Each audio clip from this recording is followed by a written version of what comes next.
questions from any of the three entities that have given updates. So it's basically free fall. So feel free to ask questions from any of the three entities, and we will do our best to answer. And yeah, with this, I will just open the general round for questions.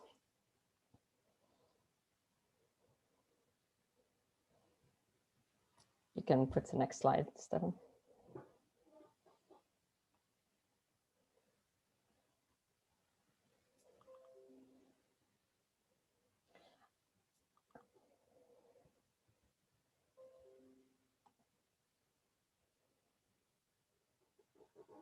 Any questions at all? We can also, if everybody wants, you can have a few minutes to go look through the update booklets again, or go look through the videos that we've posted. There's also a very nice option on the formal requests to end debate early, as we practiced last time, if anyone is interested in sending in a formal request. Or however, you know.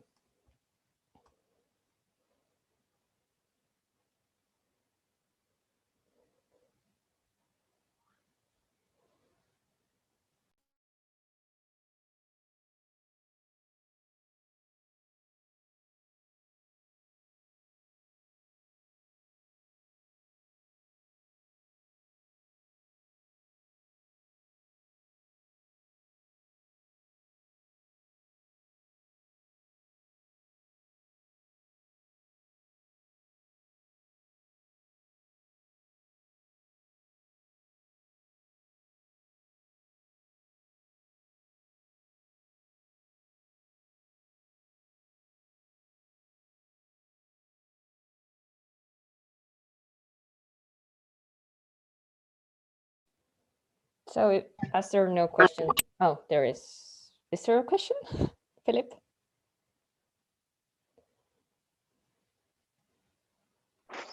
No. Okay, Franz, you're recognized.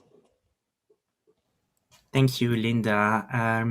Thank you, all the entities, for the update booklets and the videos. It was really great to have these formats to have all the updates. One suggestion maybe is to have a bit of more time next time for us to catch everything, especially, I mean, the GB video was half-hour long.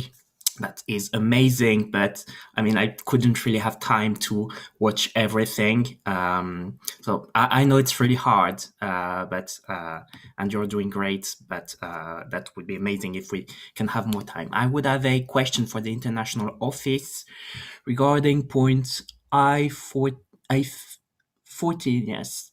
The Portuguese, Slovenian, French presidencies of that are coming. It's written that the International Office is sending a concept note to Ministries of Foreign Affairs.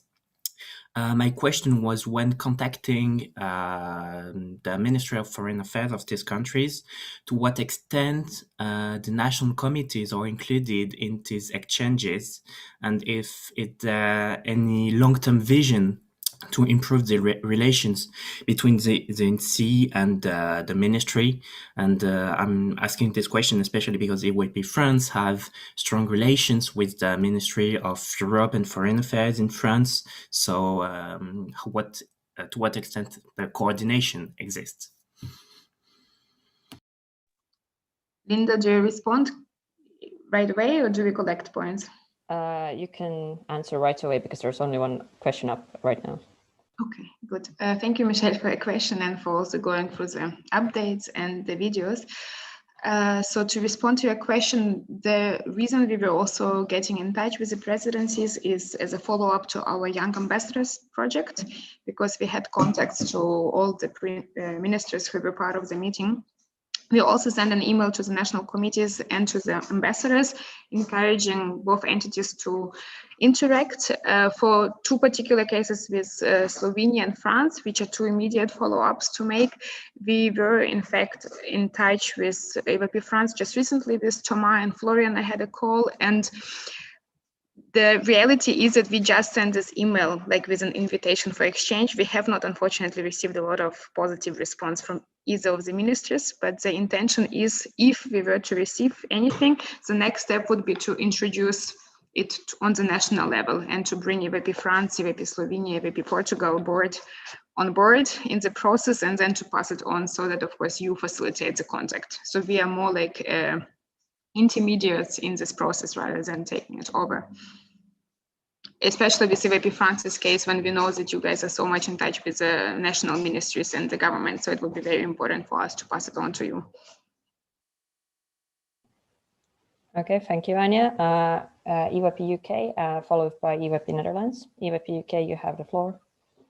Thank you. So can I jointly ask a question of the IO and the GB about international sessions, just with respect to the fact that then I think, if I'm correct, like there's 2 in the summer that are still planned to be physical sessions.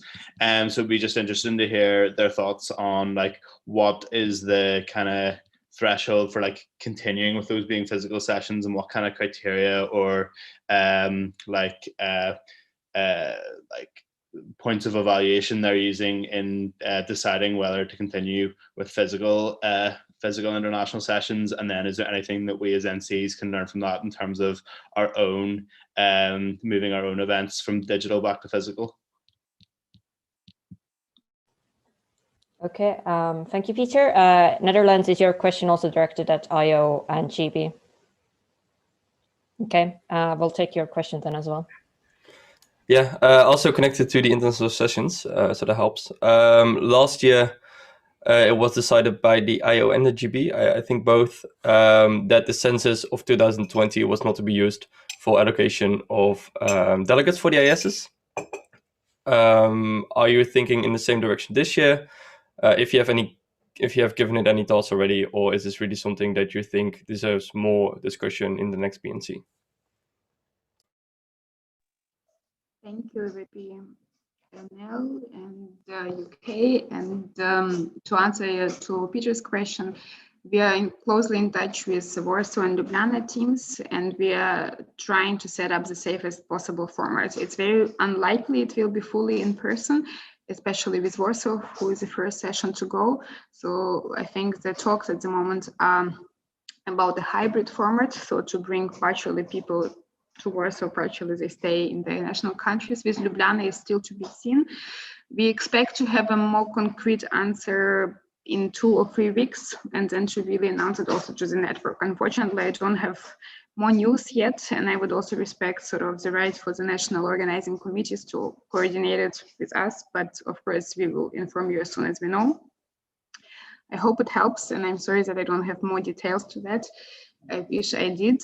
And to the delegations allocations, we didn't discuss it yet. I think we wouldn't see why not to repeat the same scheme if the year were to be repeated as it was last year, but likely that it will be a point of discussion at the BNC meeting next autumn.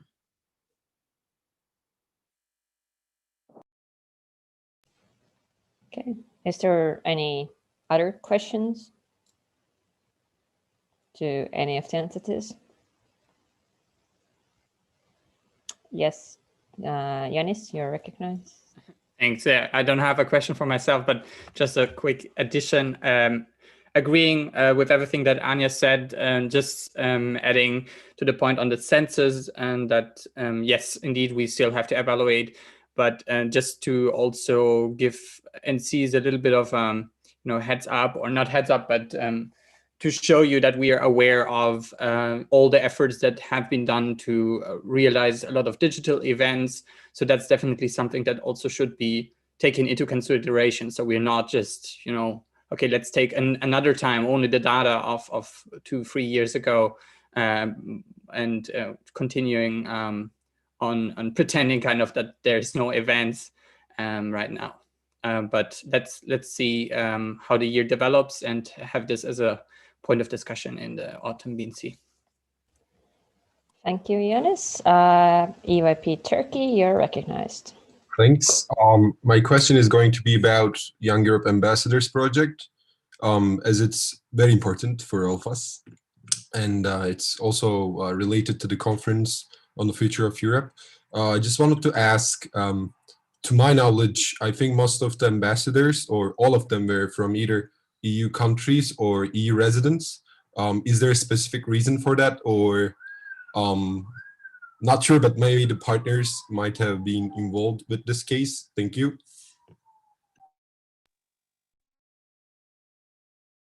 Thank you, Turkey. EYP Georgia, what is your question about, or to whom is your question? Hi. With Diversity Lab 2020 touching upon very important subjects regarding inclusivity, but the event being rather small, I was just wondering if we have any plans about continuing the event or continuing the project, or what are going to be additions, or what are the plans regarding the project? Okay, thank you. Ayo, feel free to answer. I'll get to answer to the question from Turkey, and Julia, maybe you can get to the diversity lab. So yeah, unfortunately, we were limited by the instructions or requirements by the funder, who was a German Foreign Office in that case, and because they were in charge of the presidency, they were more focused on the EU countries. That's something which we are aware of with some of our funds, that the limitation is EU countries, and that's why we are really trying actively to expand so that we could involve the entire network in such projects. It was a trial, so let's see how the next trial, if it happens, looks like, hopefully more inclusive. And Julia, passing on to you. Thank you, Anya. Yes, thank you so much, EYP Georgia, for a very, very important point. This is definitely something that we have already been thinking about this year, together with myself on the GB, and then also Isa in the IO. And you'll be hearing more from us this afternoon on the activities and plans that we have for this year within the kind of broader diversity portfolio. So I hope that will answer a few more of your questions about this. But yeah, just to say, I guess, to answer your question directly, it is definitely on the cards again for this year, and we are looking at kind of how to include more people and expand it further. But I hope there will also be other, you'll see other events as well that will allow members to be involved. I hope that answers your question. But yeah, definitely this afternoon we will be going into more detail and hopefully receiving your feedback as well. Thank you. Thank you, Julia. Are there any more questions?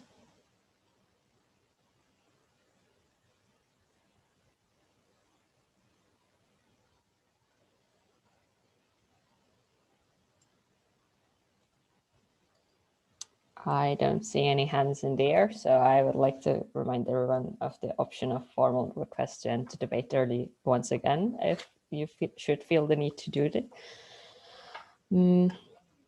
And yes, I did receive, Eric actually from Netherlands asked a very good question about, we will be giving the updated agenda right away. Thank you for this question as well. We'll be updating it.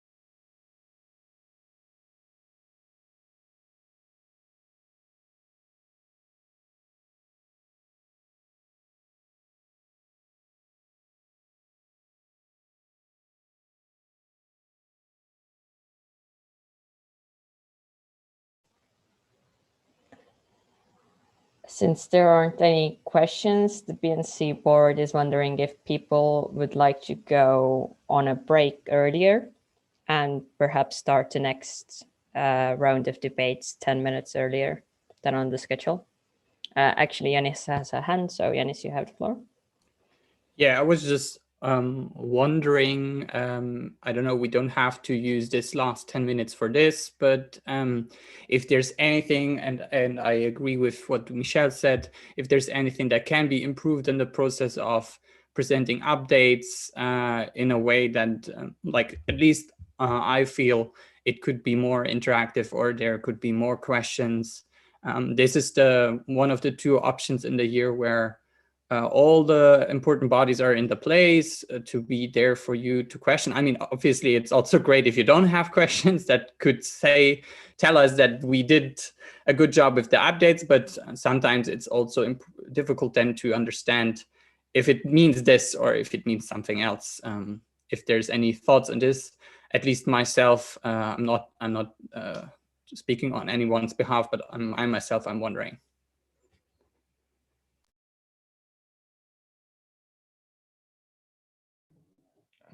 If I can hop in also kind of on Yanis's question, besides like just because we're throwing it out there, if any NT wants to respond, I believe France also commented on the format of sending the updates through videos.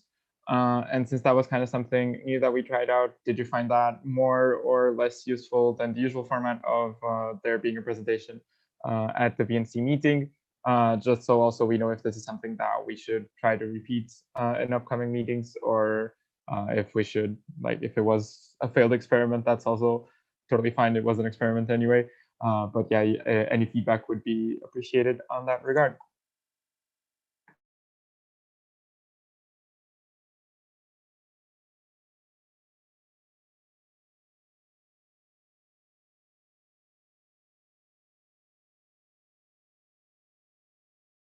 Yes, EYP France. Yeah, thank you. To go a bit further to what I explained before, I think the video format is really cool, especially for people outside of the international governance bubble, so that it can reach out a lot of people and give updates to the whole network. So I mean, it's a positive feedback on my opinion. One suggestion that I can make is to maybe make chapters, shorter videos, I don't know, to make it even more accessible and avoid having this huge package in a half hour everything, because it's quite heavy. It's just a suggestion. I don't really have a format in mind, but maybe it can give you some food for thought.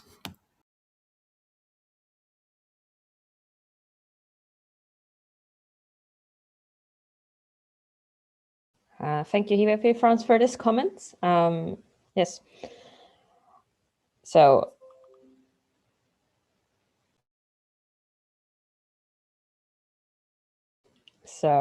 is there an NC who would like to send in the formal request to end this part of the meeting early? If there's any, not a single question more.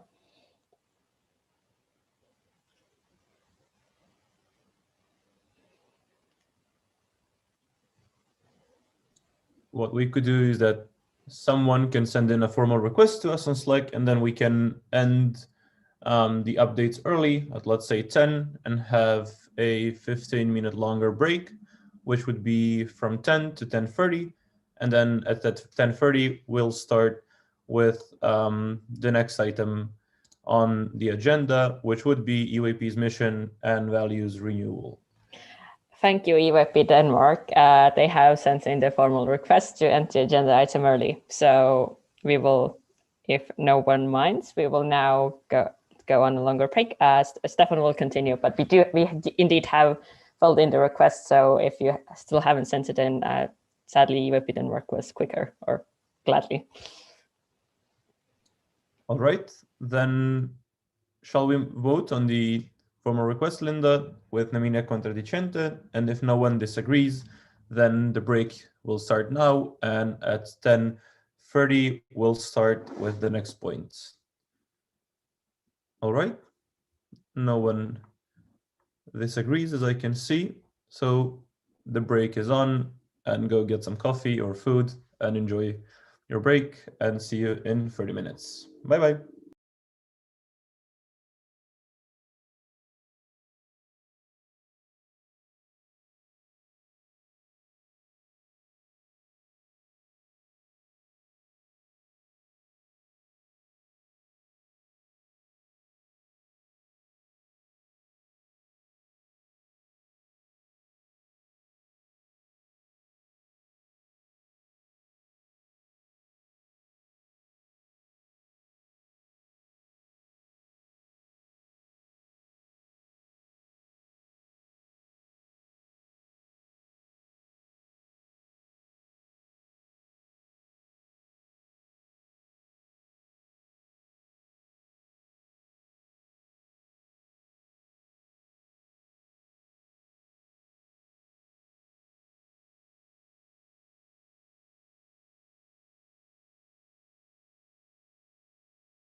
Hello, everyone. Welcome back.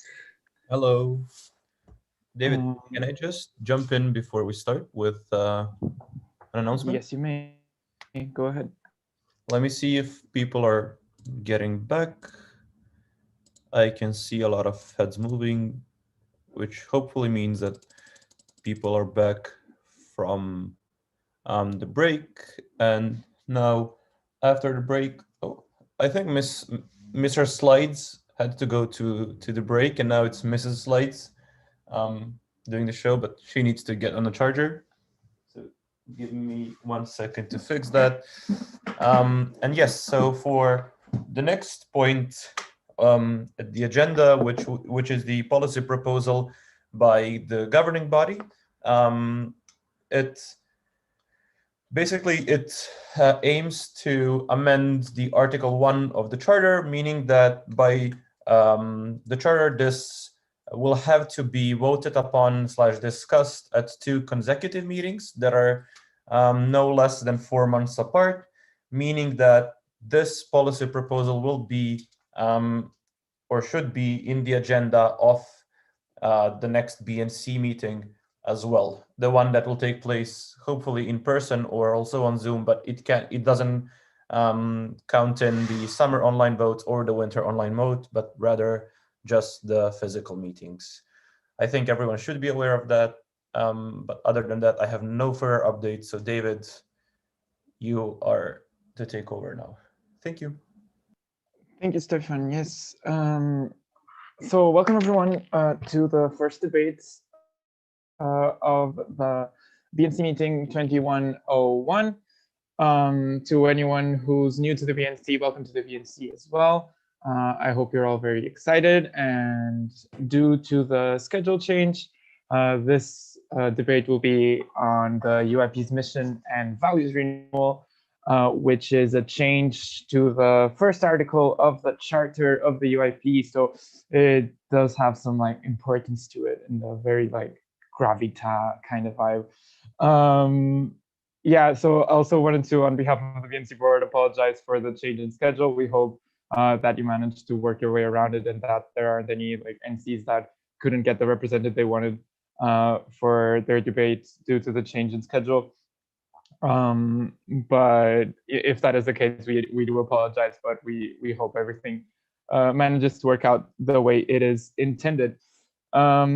With all of that said, I would then pass it on to the proposing entity, which is the governing body, with the spokesperson being Yanis. Yanis, are you ready to present the policy? Yeah, go ahead. I can take over. Thank you, David.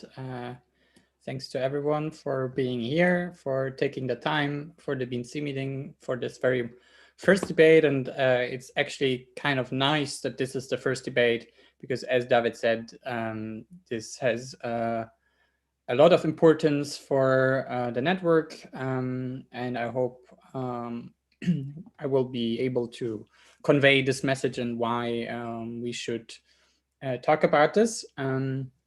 So if you could have the next slide. Yeah. The aim of the proposal, as you could also read it on the meeting booklet, is to follow up on the strategy process that we have started last year and that has come to an end to some sort in the way that we have presented to the BNC of autumn the strategy for the now ongoing 5 years new strategy cycle. And this was also including a big process of going through all the other aspects that are part of our identity, how we consider our work, and the GB with the input of members, volunteers, alumni, external consultants. The international office took a lot of time to really go in depth, and it is advised to not only put out some list of to-dos for the next 5 years. So these are objectives now, but to also look at what does this mean for our constitution as an organization. Hence, this is really aimed to be kind of the last milestone in enshrining this new strategy process, this slight or more or less slight changes to our direction as an organization also into the charter. Due to the technical requirements that you just heard, this is taking quite some time, but we're on it, and we have already started the process of implementation of the strategy. So that isn't necessarily keeping us from moving on, but just for your background. Can we have the next slide? Yes, so as I just said, we had the EYP strategy approved, and then what we wanted it to reflect is really the shifts and developments and changes that were wished for by the different stakeholders that we took on this process with all the consultations, surveys, and so on. So that's what we did. Hence, the charter change was also only finalized afterwards. Otherwise, we would have already presented this at the last BNC meeting, and this would have been the last one then to approve it finally. But as we first wanted to have the strategy discussed and approved, and then based on this, finalizing mission and values, this is why we have this in the second place. Next slide, please. Yeah, you will also see them in a minute again, the changes. And I will just now explain quickly what is the rationale behind it. Firstly, we wanted to make more clear, this is mostly on the mission, that we consider EYP as a community, not necessarily as a family or in a way of like everyone has to be the same or everyone is similar or very similar. I mean, there is similarities. So not, and sometimes we joke a little bit about it, but it's not a cult or something. But we have a community idea. We have something that connects us, and we felt like this should be more reflected in the mission as well. The second point is we were thinking that there is a change philosophy behind EYP. We as an organization have an impact of the young people that attend our events, our activities. And those people have an impact on their outer world, on their environment, on their friends, and on their work, school, whatever. And this is our change philosophy. We change young people that then go and change the world. And hence, this is what we do. It should be part of our mission, which is explaining what we do. So this is also part of the changes that we propose. And then the last 3 points on my slide here are on the values. We wanted to make possible to specify the values a bit more, to also open the opportunity. We don't have them yet because step by step to maybe create kind of attitudes that we try to foster with our activities. That would be the next thing then. We needed to reduce the values. That was really something that was told to us several times. Keep your values between 5 and 7. We had 9 of them, so there were too many. And also there were overlaps we tackled. And then as similar to the attitudes, it would be great then to actually use values. I think in the past we had values, but I mean, I think a lot of people could cite the mission statement, but if I would do a quiz now on what are the values, and I don't take myself out here, it would probably be difficult to get all of them together if you're not someone who can do the charter out of your, just by heart. Okay, next slide, please. So yeah, again, the proposal here to read the new mission statement would read as follows. The mission of the EYP is to inspire and empower a young generation, that's the community aspect, of informed, open-minded, responsible, and now the change philosophy aspect comes in, active citizens that shape society and drive impact. We have taken out the tolerant because we felt like this was a very weak point. Tolerant to us sounded more something like you're rather neutral, you tolerate that something is going on, and that's not a value that we want to promote. Next slide, please.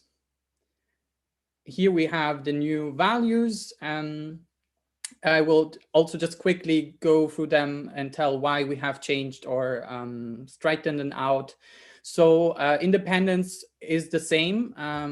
Non-partisanship, we felt, is included in independence. I think it's a little bit the similar situation that we sometimes discuss with if EYP is political or not. I think it's a difference if EYP is non-political or if EYP is apolitical. We are non-political, but we are not apolitical. And we are independent, but we are not non-partisan, meaning that for the values that we have, we would pair up with other organizations that are not political parties, for example. So it would be wrong to say that we're not affiliating with anyone. But it needs to be in line with our values and we need to stay independent. So that's the reason and rationale behind. Democracy kept in the values list as so inclusion. Empowerment, we think, and that's also one thing that we got from the consultants, if you have something already in your mission statement, don't necessarily repeat it somewhere else. Empowerment is a big part of our mission. It also is part of all the values. We want to empower people to fill these values with life. So that's why we decided to put this out. Contribution we kept.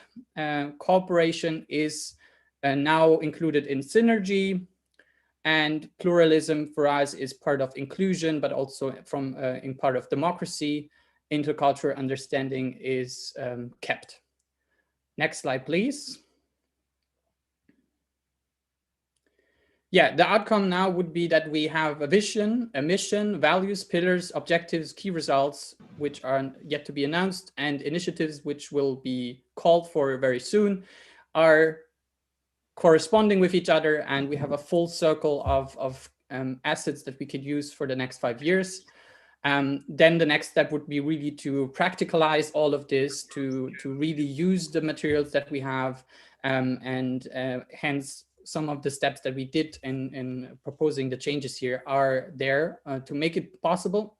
I think it's way more easier to work with a smaller and more clear set of values and this updated mission than it was before. And yeah, now I'm looking forward to your points and questions. Thank you so much, Yannis, for a very clear explanation of the values and why they were changed.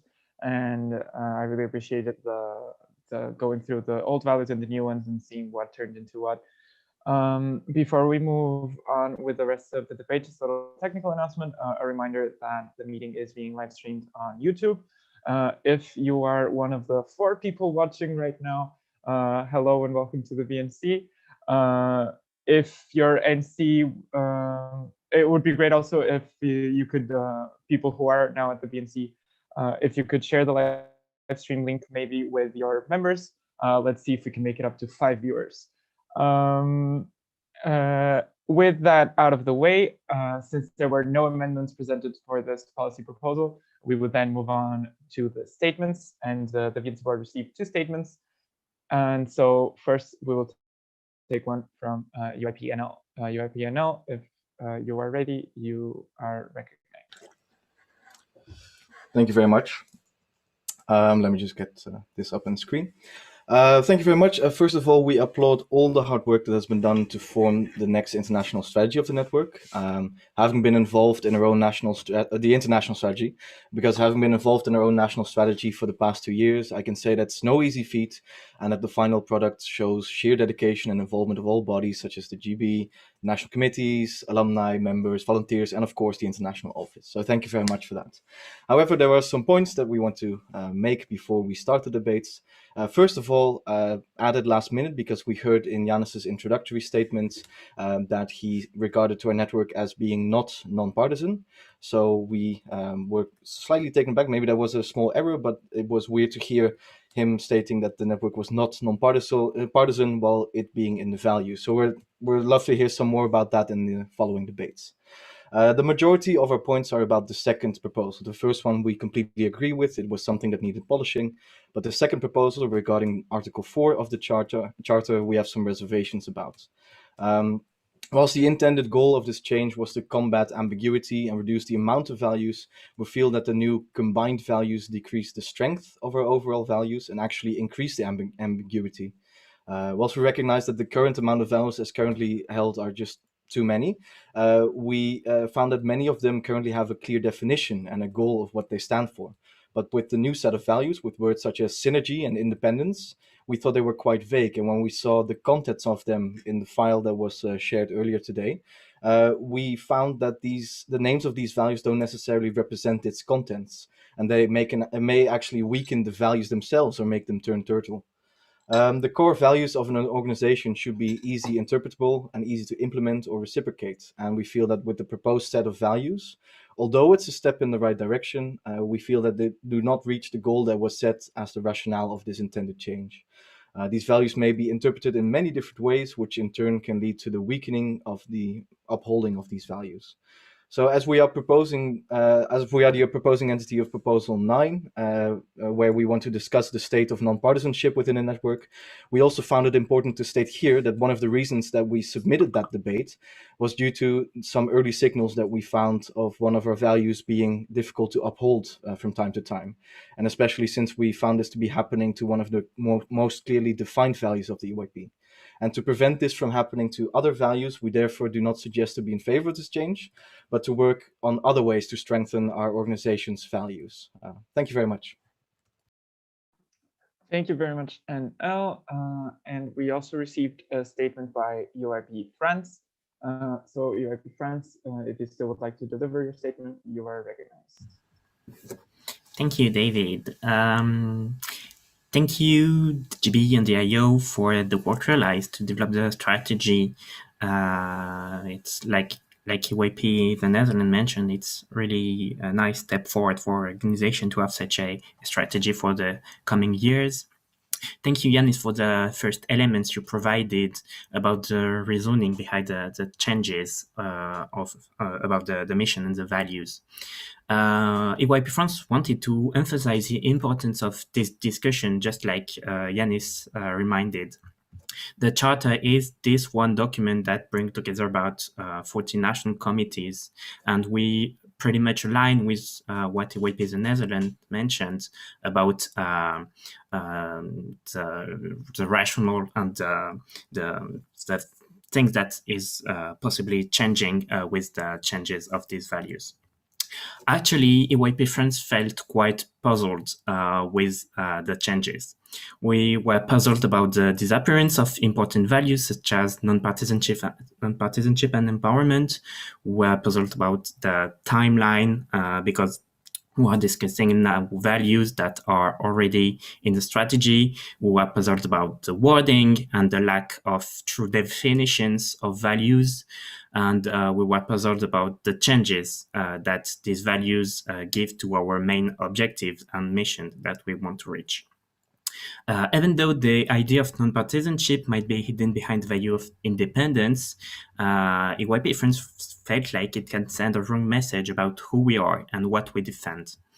About empowerment, we felt like it's still we understand it let's take synergy, for instance. We understand that EYP is an organization that empowers young people by giving them responsibility. And we couldn't find any of this idea in the synergy that, like EYP the Netherlands mentioned, make it less clear for our organization to move forward. We agree on the fact and on the spirit to make our values and our mission more clear, and yet it's an important discussion for our organization. We were quite concerned about the fact that no further explanation was given, except that more details would be given during the meeting. And with this 45 minutes debate about such important things for our organization, we want to raise an alert about how we take decisions at the international governance level. because it's not exactly how we envision democracy for our organization. Thank you.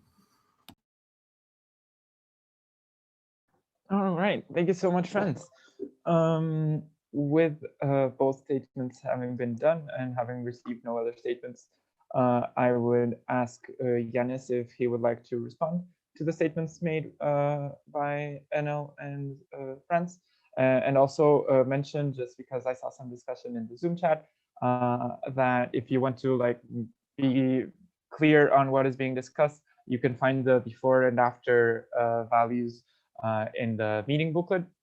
So this is under point 11, and there you'll see exactly what is being changed to the proposal. So that might make it easier to follow the debate and make sure everyone is on the same page. With that out of the way, then I would pass it on to Yanis to respond to the statements. Yes, thank you very much. And thanks for the statements from France and the Netherlands. I'm actually happy that you take this debate as a very dear one and engage also passionately here, because indeed it is an important document that we talk about. Hence, I'm also sending you my apologies for not handing this more explanations earlier. In this actually has already been created quite a while ago, and I was sure I had attached it to the BNC meeting proposal. The office was so kind to create this visual for us. So yeah, but I think we have time now to discuss. We will have time in the future again, and we will come back to this in the next BNC meeting. I don't think it's that much of an take back or that much of a struggle in terms of working with what we have in terms of the strategy. We have made changes on the go, and this is all a process. You will never really be fully done with such a process, and that's actually a good part about it. So I think there will be ways to tweak in changes if needed. Yeah, I will actually at least do my best to implement these, whatever these would be.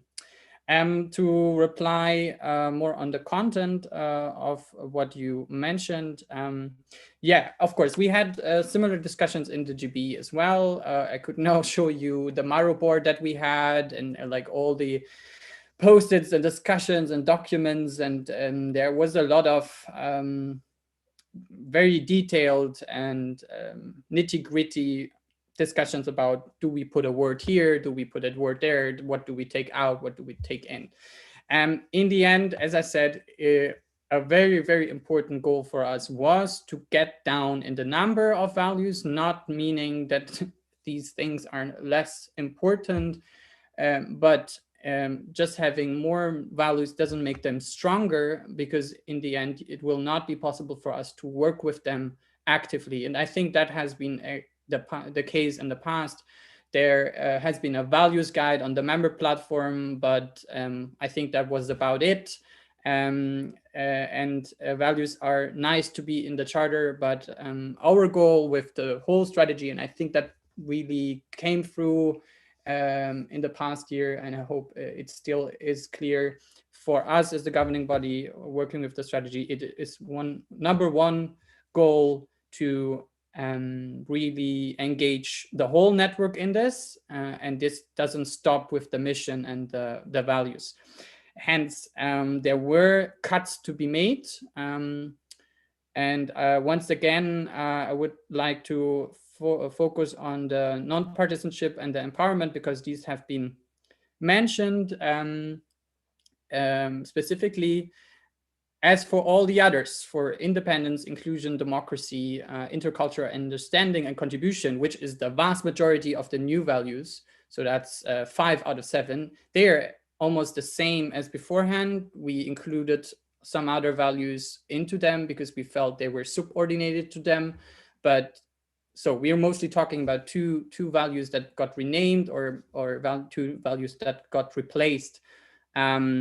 And these are empowerment and non-partisanship. As I said, empowerment is something for us, isn't more of an activity, is something that we do in our work. And this is made very explicit in the mission. So for us, it would be not a value itself, but something that we strive for, that empowerment is happening. And this is part of, for example, contribution. People are empowered to make their contribution to society, but also to the EYP as an organization, for example, contributing to our organization as a democratic one, inclusive one, and so on. The other part about non-partisanship, yes, there is definitely always an issue with wording, and that's why we also provided explanation for the independence one, and maybe this can also be extended with political party, for example, to make it more clear, because non-partisanship, you can find different definitions for it on online, Oxford Dictionary, and so on. There is a two-folded aspect in it. It's one, on the one side, it's the political party's affiliation, but it's also being affiliated to any kind of group, to any kind of organization. And we felt that it is a wrong statement, actually, that we would not affiliate with anyone. We are not like an peninsular, we're not an island that just like floats around and does its things alone, but we actually want to reach out to other organizations. We want to partner up with organizations that share our values, that share our mission. And this should be also somewhat reflected in the values. I'm open for discussion here. What I think needs to be clear, and that has been several times mentioned in the last BNC meetings, discussions about communication strategy, communication policy. I also mentioned it when I was giving my presentation today. We are not affiliating, we're not partnering up with political organizations in a way of political parties. We haven't done that. There is no plans for doing so, but there is a lot of interesting partners out there where we should go hand in hand with them to work on empowering young people. All right, thank you, Yanis. With that said, we will now enter the first round of debates of the BNC meeting. So as a reminder, for this to work properly, we would ask anyone that wants to make a point to use the raise your hands function of Zoom, because that way we can clearly see who wants to make a point, and it really makes the job of the BNC board a lot easier. If you do have a direct response, however, please type it out in the Zoom chat, and we'll try to pay attention to that as much as possible. We have one hand up, and since so far only one hand up, I will recognize EYP Croatia for the first point of the BNC meeting. Croatia, you're recognized. Thank you. So what Yanis was talking about with the new interpretation of non-partisanship is vastly different from what the case has been in the past, as far as I remember in EYP. So if those changes are something that you would want to go through, I believe it should be paired with a more substantial values guide, such as the one you can, for example, find linked in the EYP the Netherlands proposition on rethinking non-partisanship as a value. I think it's from 2015, but it's much more detailed than the infographic which was shown before, and I think would vastly reduce the confusion about the new values. All right, thank you, Croatia. When your point is done, you can, if you could lower your hand, that would be great. And with that said, we will take the next point from EYP Italy. EYP Italy, you're recognized. Hi everyone. So I was also I wanted also to reply have a direct response on the points made on the second kind of meaning of non-partisanship. Well, from EYP Italy's perspective, the thing is that for us to have the value in general pretty clear when also approaching to the external partners, possible partners, potential partners that we can have, it's pretty important, since to us in general, it's it has to be clear that we are not affiliated to any party. I think that the fact that there can be a second explanation, it's not, we think at least, a sufficient motive to kind of incorporate the that one.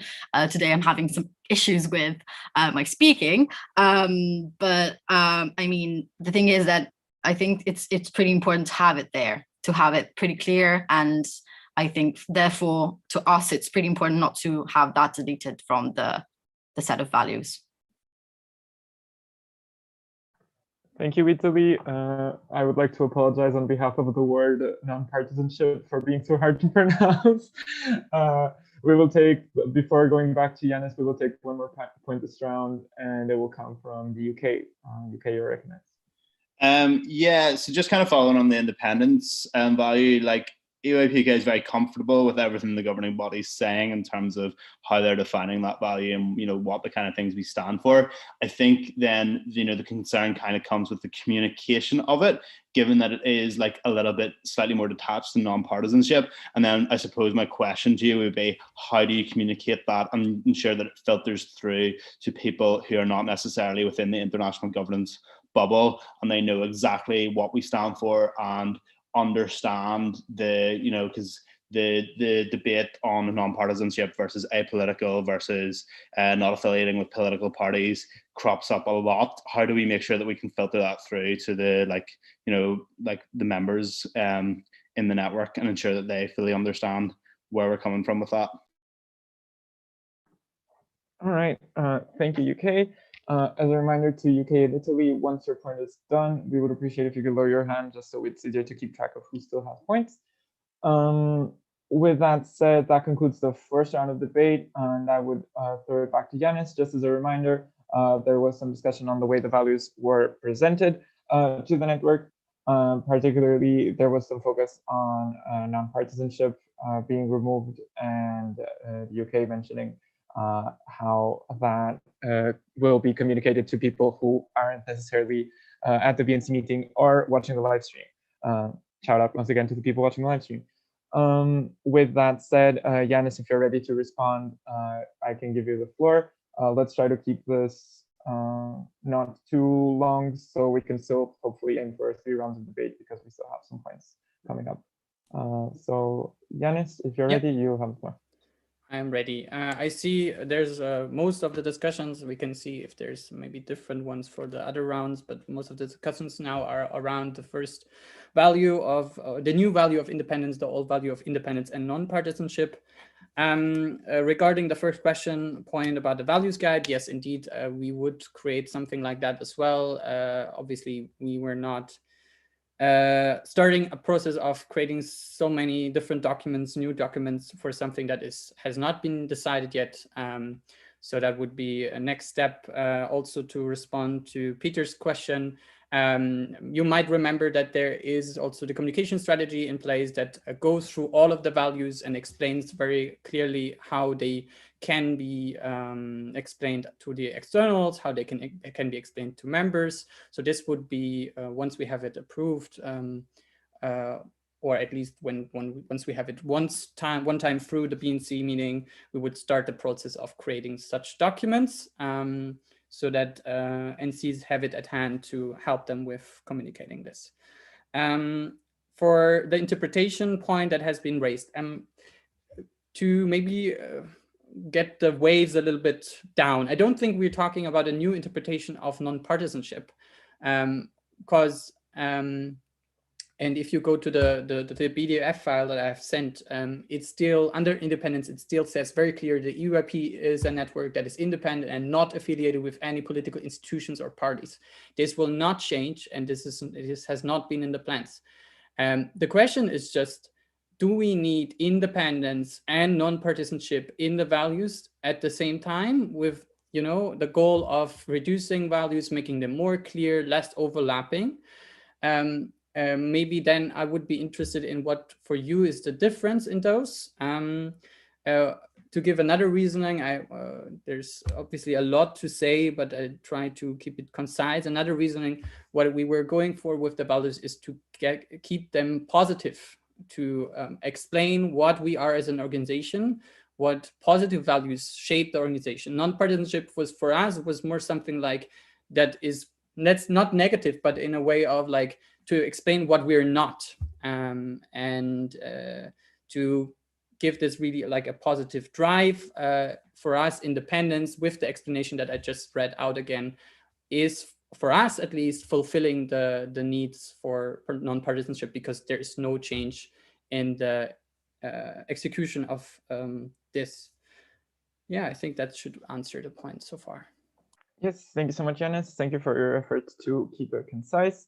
I think that clears up a bit the reason for removing non-partisanship from the values. As promised in the Zoom chat, we'll take the first point from this round from EYP the Netherlands. EYP the Netherlands, you're recognized. Thank you very much. Thanks, Janis, also for your explanation about the points that we made from your viewpoint. And just touching up on that quickly, we were under the understanding that for the majority of the EYP, that non-partisanship was associated with non-partisanship regarded to political parties and political viewpoints. But that we find that being politically neutral, whilst facilitating political debate, of course, with our participants, but most importantly, not linking ourselves to a certain political viewpoint, should be a very clear value of itself. And we thought that by moving this under independence, that it would weaken this very important value. Now coming to the point maybe for this round of debate, we think that value should be very clear. Value should not require a dictionary to be understood in knowing what we stand for as an organization. And a value guide should not be used as an explanatory, well, it should be used as an explanatory resource, but it should not be necessary to read to understand what our values are and what we stand for as an organization. It should actually be, the value guide should be about deepening your understanding of the values. So maybe this proposed list of values is not the correct list, that the wording of these values should be more clear, more easier to understand, and that maybe that this is not something that we can accept within 45 minutes of a debate. Maybe this is something that we should be working on for a longer period of time to see how we can form these values as a whole network, to find values that or find words for these values that the entire network, so all NCs, can find themselves in. Thank you very much. Thank you, the Netherlands. We will take the second point from this round from Turkey. Turkey, you're recognized. Thank you. Following and building up on EYP NL's point, actually, for us, non-partisanship means political neutrality. And it's super important for inclusion, outreach, and growth of our NC. It is the reason why we are able to provide a platform where everyone from various political views and beliefs can come together to discuss societal issues. It is a place where we introduce them to politics, but we are in no way trying to influence their behavior towards a certain party. And especially in countries where people are scared to get involved in politics, this is crucial to be made and highlighted. And if we are not specifying it specifically and just merging it with independence, it actually undervalues the importance it holds for us. And we fear that this change would put our NCs and some other NCs working in politically unstable environment at risk. It should be made explicitly clear that we're not an organization that is politically influenced. We're basically a foundation to get youth involved, but we are not forcing any political affiliation. And I think this is really important, especially for the growth of some NCs. And it was overlooked by this change. Thank you. Thank you so much, Turkey, for that wonderful point of bringing in the situation of your own NC. And the last point of this round of debate will come from EYP Serbia. EYP Serbia, you're recognized. Thank you so much. First of all, my deepest apologies for not being able to raise my hand. My Zoom has just decided cooperating with me this morning. But even though a lot of people have said wonderful points about nonpartisanship, I would really love to build upon what they have said. So thing that a lot of EYP Serbia's members have been concerned about is the fact that many sessions are sponsored by NATO. And even though NATO is not a political party itself, it still indicates certain elements of non-political neutrality. So for us, the fact that we don't have political partisanship in the updated EYP values is something that does not only bother EYP Serbia's board, but also a lot of its members. So I wanted to point this out, and even though non-partisanship is mentioned in other parts of EYP strategy and what EYP is about, I still think that it's a core value that should be respected, which sometimes isn't, but I think when we have it in EYP values, it's more out there. So yeah, thank you for giving me the point in this round. Thank you, Serbia. Okay, so with all of that, we'd head back to Yanis. Most points on this round focus once again on the non-partisanship versus independence. I think last round, Yanis mentioned that he wanted to ask everyone what the big difference would be between independence and non-partisanship, and I think you guys addressed that. So that's wonderful. It would be great to hear back from you, Yanis, on that. And also just a reminder that the Netherlands also made a point on suggesting that the values are more open to the network and that they are further discussed with alumnus. So I will pass it out to Yanis to respond to all of these points. Yes, thank you, David. If I'm quite honest, I think I still haven't really grasped the difference because exactly the points that you wished for are in the explanation here. So I just still wonder why we need to have it stated twice. I also wanted to put your attention to Article 1 of our charter, which is the European Youth Parliament is an independent, non-partisan educational program for schools and young people from all over Europe. This is not being changed by this proposal. It will stay as it is, but we don't have to, you know, put everything everywhere once again and once again. The question is, what are the values? What should they be for us? And that's why I explained that for the reasoning for us was to make the values a set of positive aspects that shape our activities. I don't think that non-partisanship is something that explains a lot of what we do. It just gives a definition of what we are as an organization, and this is still part of Article 1 of the Charter. Also, Article 1 of the Policy of Communication says EYP is non-political, or not non-political, sorry, is a politically neutral organization. This will also not be changed. Yeah, I think it is really important to have a look at what values are there for. They're not a definition they're not like a one-sentence definition of the organization. They should be, yes, clear, and they should be easy to use for looking at activities, looking at communication. What should, for example, a photo on the EYP website look like? What should an activity bring across? I don't think it's possible to bring across non-partisanship. But I think it's possible to include like things like contribution and inclusion. Yes, I hope this made it a little bit more clear. Thank you, Yanis.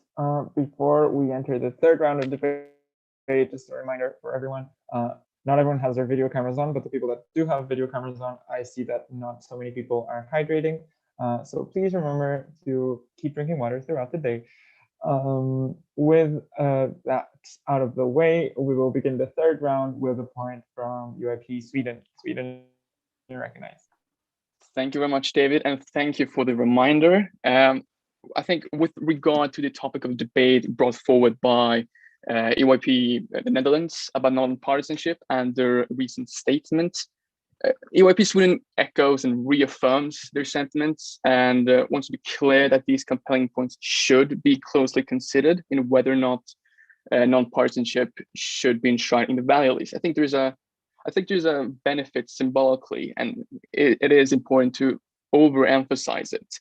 As to the number of values in total, however, with the exception of non-partisanship to an extent, we do think that the GB's assessments hold merit. The quantity of values is not necessarily the most important, but how you define these in a clear and consistent manner.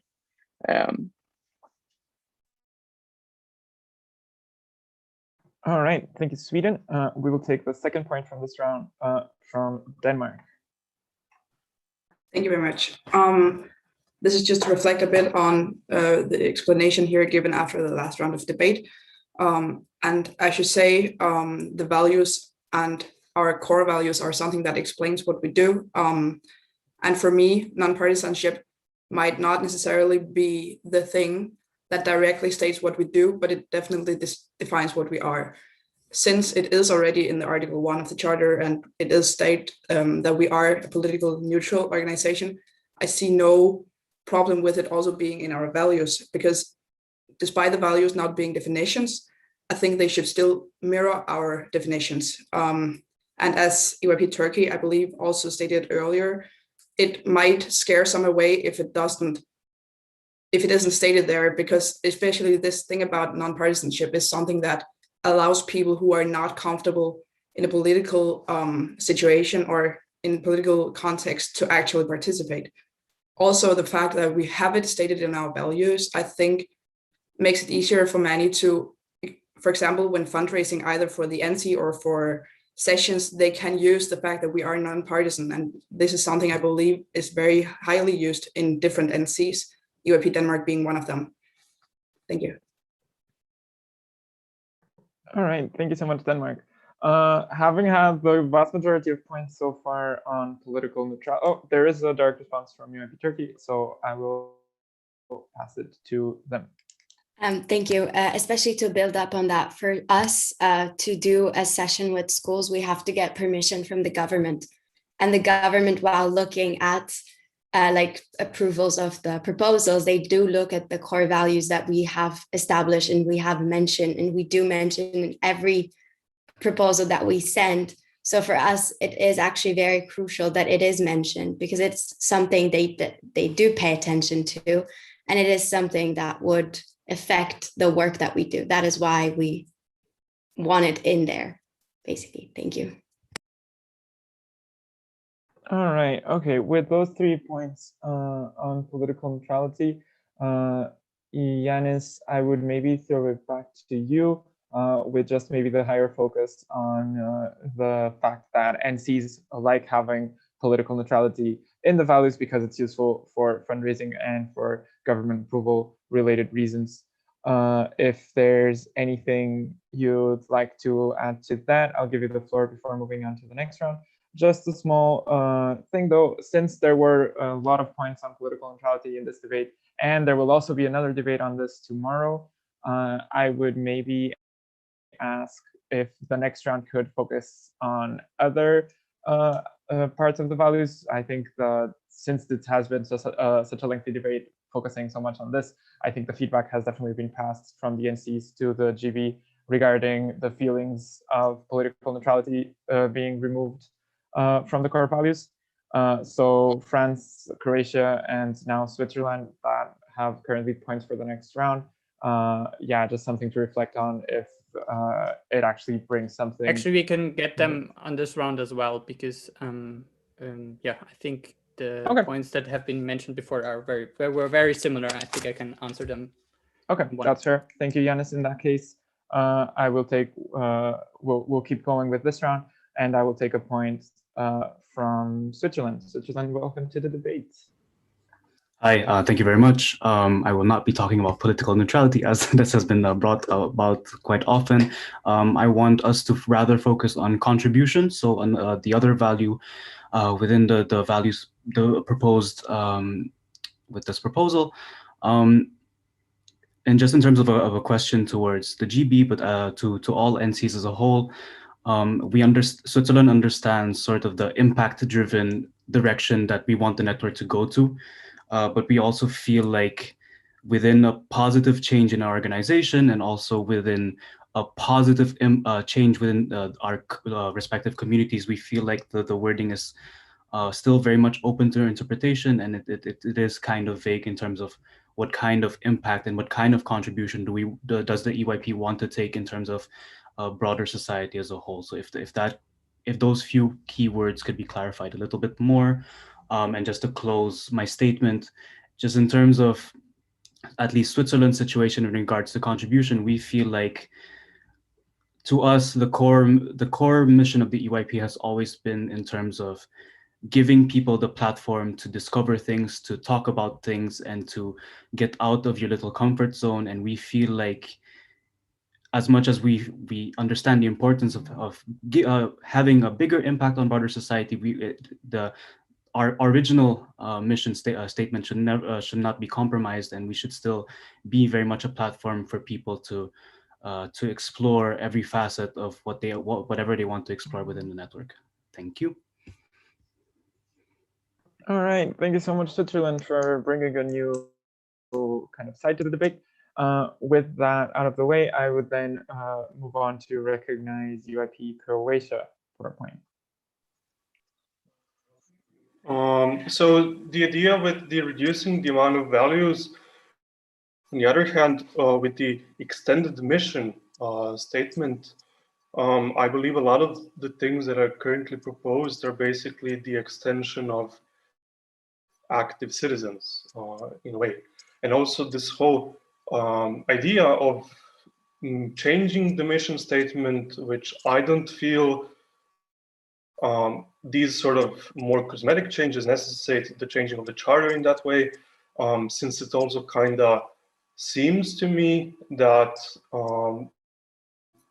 as a result of this strategy, we are changing our mission, although our mission should be the starting document, the starting aim we go from to develop to come to a strategy. So the charter itself is the source for the strategy, and not the strategy the source for the charter.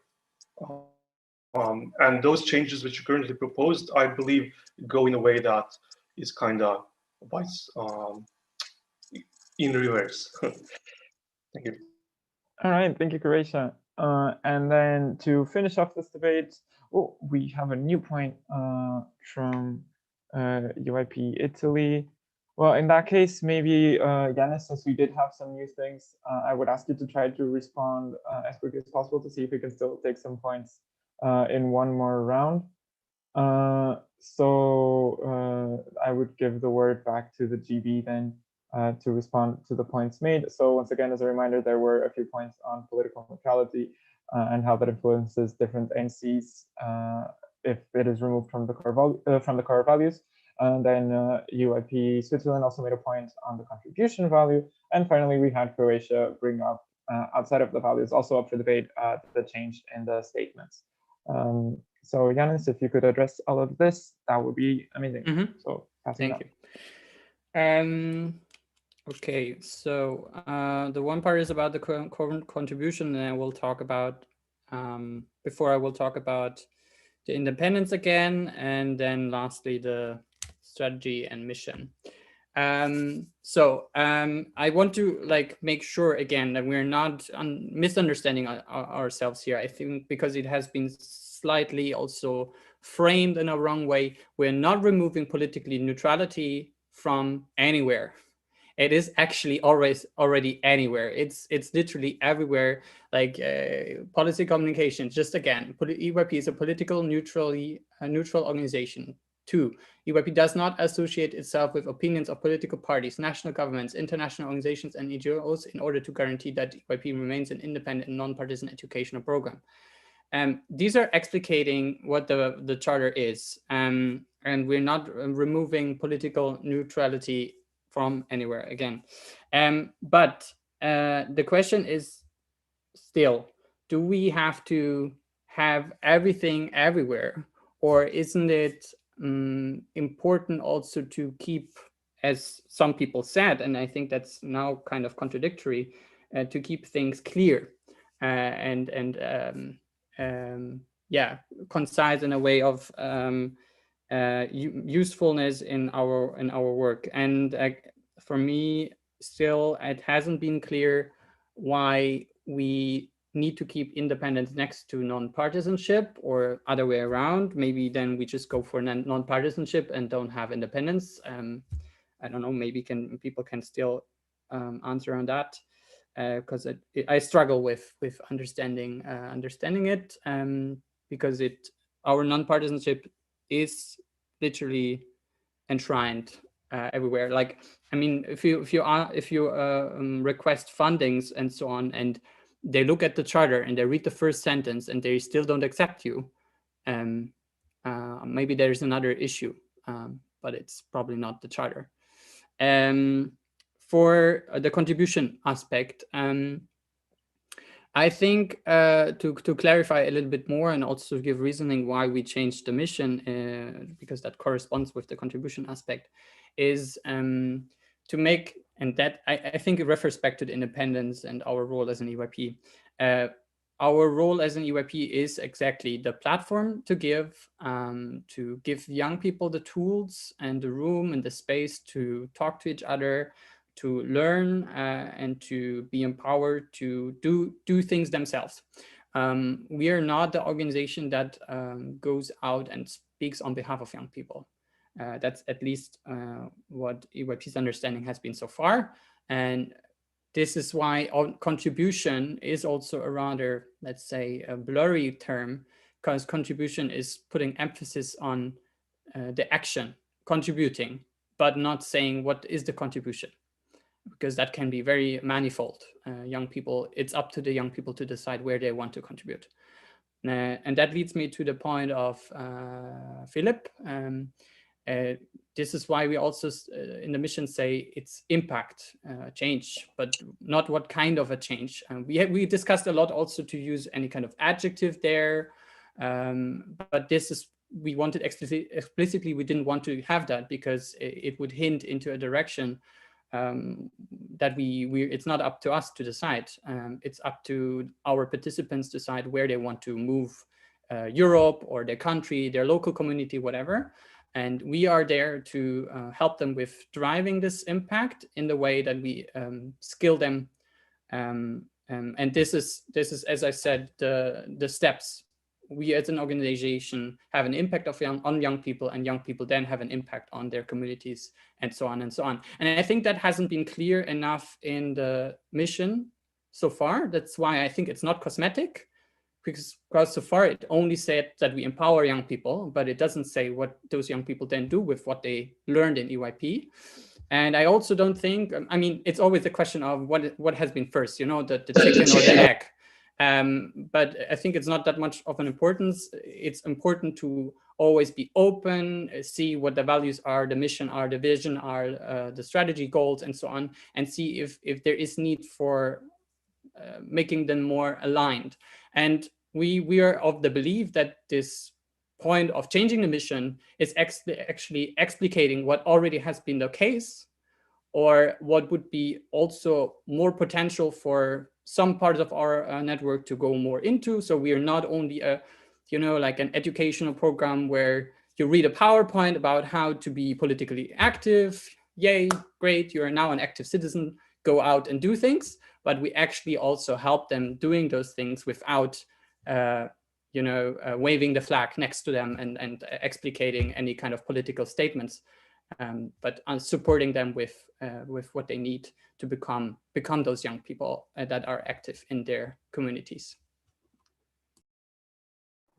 All right, thank you, Yanis. I think that kind of clarifies what was, in my opinion, a very fruitful debate, and once again, a very important one, because it is about changing the first article of the charter.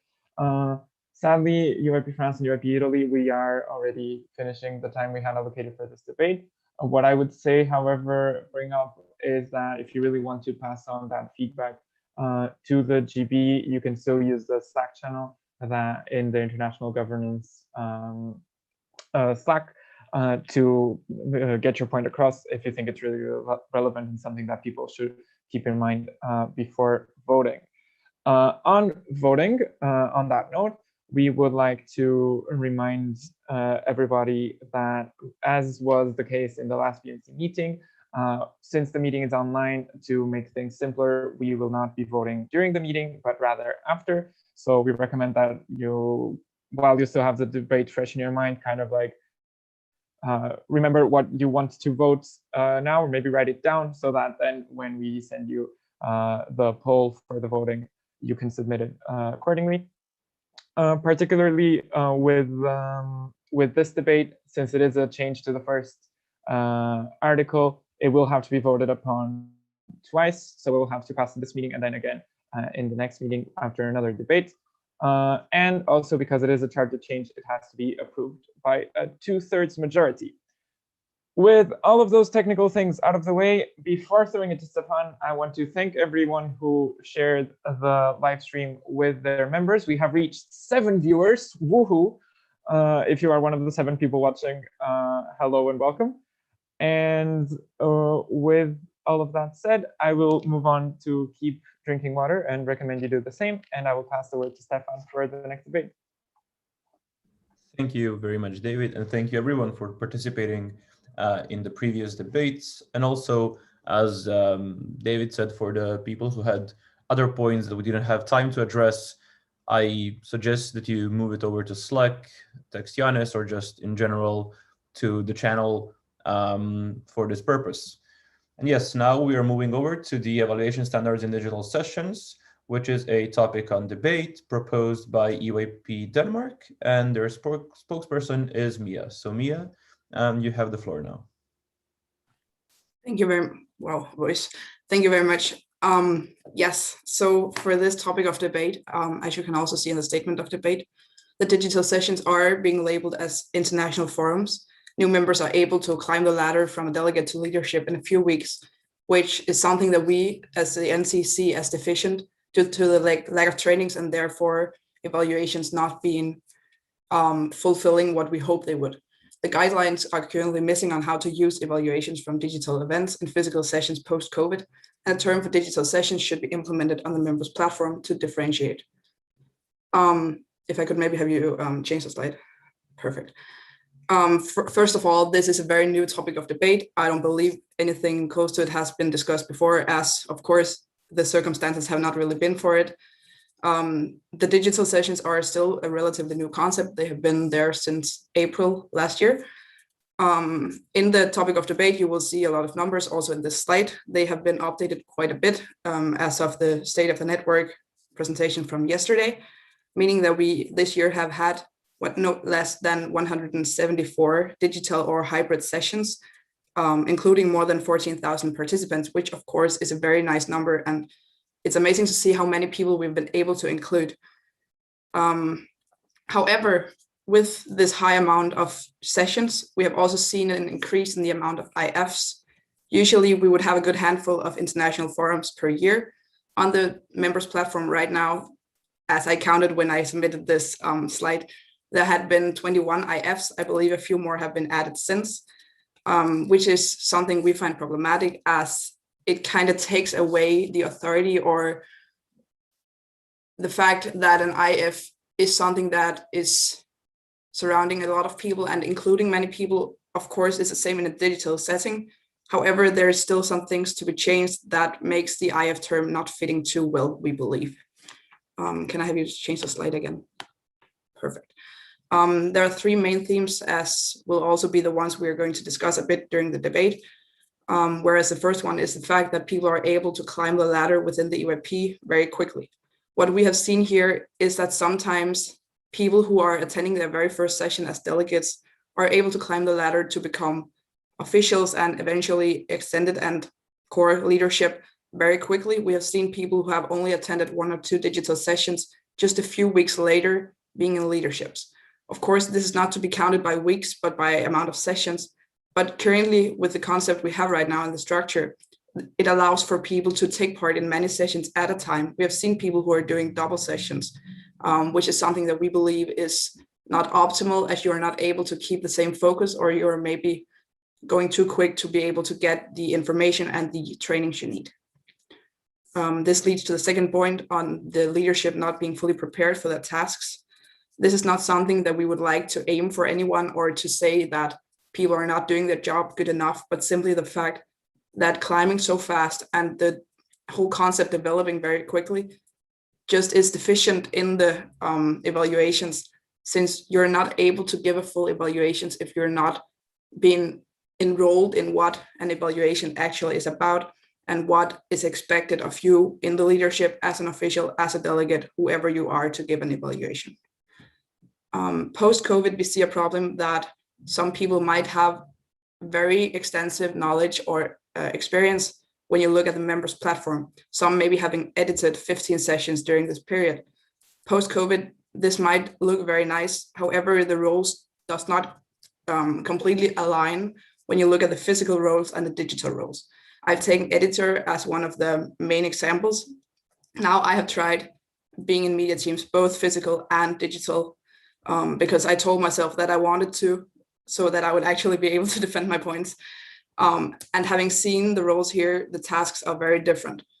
This is also why I think a digital session or a DS term should be implemented on the members platform, so people would be able to fully see what they have actually attended, and by that make the selection. Yes. And then, of course, next slide, please. The suggested action plan for us would be to implement some guidelines and evaluations, because currently the digital sessions are a very nice concept. I don't believe it's temporary, as some might have thought in the beginning. They have maybe come here to stay, of course, with the physical sessions also coming back, but as an addition. But here it would make sense to implement some guidelines on the evaluations on how to make selections in the future. I believe a working group on this could make very good sense. So I would like to hear people's opinions on that. And again, potentially working towards a charter change where digital session would be a recognized session format. That was it for me from now. All right, thank you very much, Mia. And now we have one statement by EYP UK. So now, Peter, you have the floor for 2-ish minutes. Perfect, thanks. So fair play to EYP Denmark for this very interesting debate. So generally we agree that it's important to look forward already at the impact of what's happening now in the future. And as Mia said, there's an entire generation of people who have actually done most of their EYP journey online. And I think we need to take the positives from that too. So it's great to see that people who have been delegates or chairs at digital sessions are now in extended leadership teams and really kind of coming through the organization in spite of COVID. On the other hand, I think we have to make peace with the fact that there'll be a bit of a step change and lots of new ideas coming through. And especially given the high turnover of EYPs, I think, of the EYPers, I think it's we're going to lose a certain amount of institutional knowledge about physical sessions. But certainly rigor and quality and evaluations is something that we should aim to preserve. So in terms of making evaluations, I agree that we need to continue to include evaluation and feedback training more maybe in digital sessions, and ensure we try as much as possible not to lose that institutional knowledge of people who are very experienced with evaluations and feedback, you know, in terms of the evaluation and feedback guide and things like that. Then when it comes to actually like looking at evaluations when they come on the selection panel, I do think that digital evaluation should be valid for an IS in terms of the, you know, fulfilling the minimum requirement. But I do also like the idea of a box to tick to make it clear that the evaluation was a digital session. One big suggestion I'd make is about non-EYP experience as well, and ensuring that, you know, a selection panel should be comfortable with going, yes, this person has lots of digital session experience, but in the interest of a balanced team, we'd like to include someone who has maybe a lower density of sessions over maybe several years, but also brings more to the table in terms of non-EYP experience. So to conclude then, I hope that we will have a situation where selection panels look to have a balanced team with a mix of physical and digital experience, as well as continuing to take into consideration relevant skills and experience from outside EYP. But I think the bottom line, I would agree with EYP Denmark that we maybe need some direction so that selection panels feel comfortable with going, yes, you have lots of digital session experience, but we already have selected, you know, like someone with lots of digital session experience. So we're going to opt for somebody who brings like some other skills and experience to the table. But thanks so much to EYP Denmark for bringing the topic of debate forward. Thank you very much, Peter and the UK for the statement. And now we can go back to Mia or anyone from EYP Denmark to address the statement made by EYP UK. Thank you very much, and thank you, Peter, for the statement. I'm of course happy to hear that you agree on the bottom line. On the point on whether they should be valid for IS selections, I very much agree that they should. I don't think that evaluations made for digital sessions are invalid by any means. They are just different, or they will, I think that they are valid, but they would be more valid if they had a fitting term for them.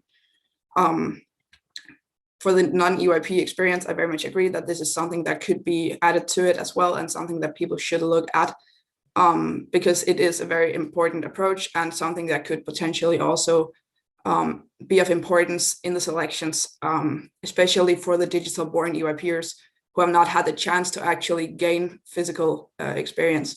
I think we're going into a phase when the physical sessions are coming back, where some of the digital-born EYPers might think that it's getting too difficult to be fully accepted into physical sessions, because selections panels of people who have previously been in digital physical sessions might look over them. And this is something I would say is very suboptimal. So of course, we would need to somehow implement it so that the digital evaluations are just as valid as the physical ones. Thank you very much. Yeah, and EYP Denmark. And now we can move over to the debate, and just a quick, reminder, before we get the hands being raised, we have 3 rounds of debate, or not necessarily 3 rounds, but 3 pillars of debate. The first one being climbing the ladder. Let me just show the right slide. Yeah, climbing the ladder within EYP, and whether it goes too fast or too quick compared to the sessions being in person. Then the second one will be the members of the extended leadership are not fully prepared for their test with lacking trainings leading to deficient evaluation standards. And the third one would be about the implementation of the term digital session at the members platform. So right now, for the first pillar, if you have a point about climbing the ladder within EYP too fast, please raise your hand and you'll be recognized.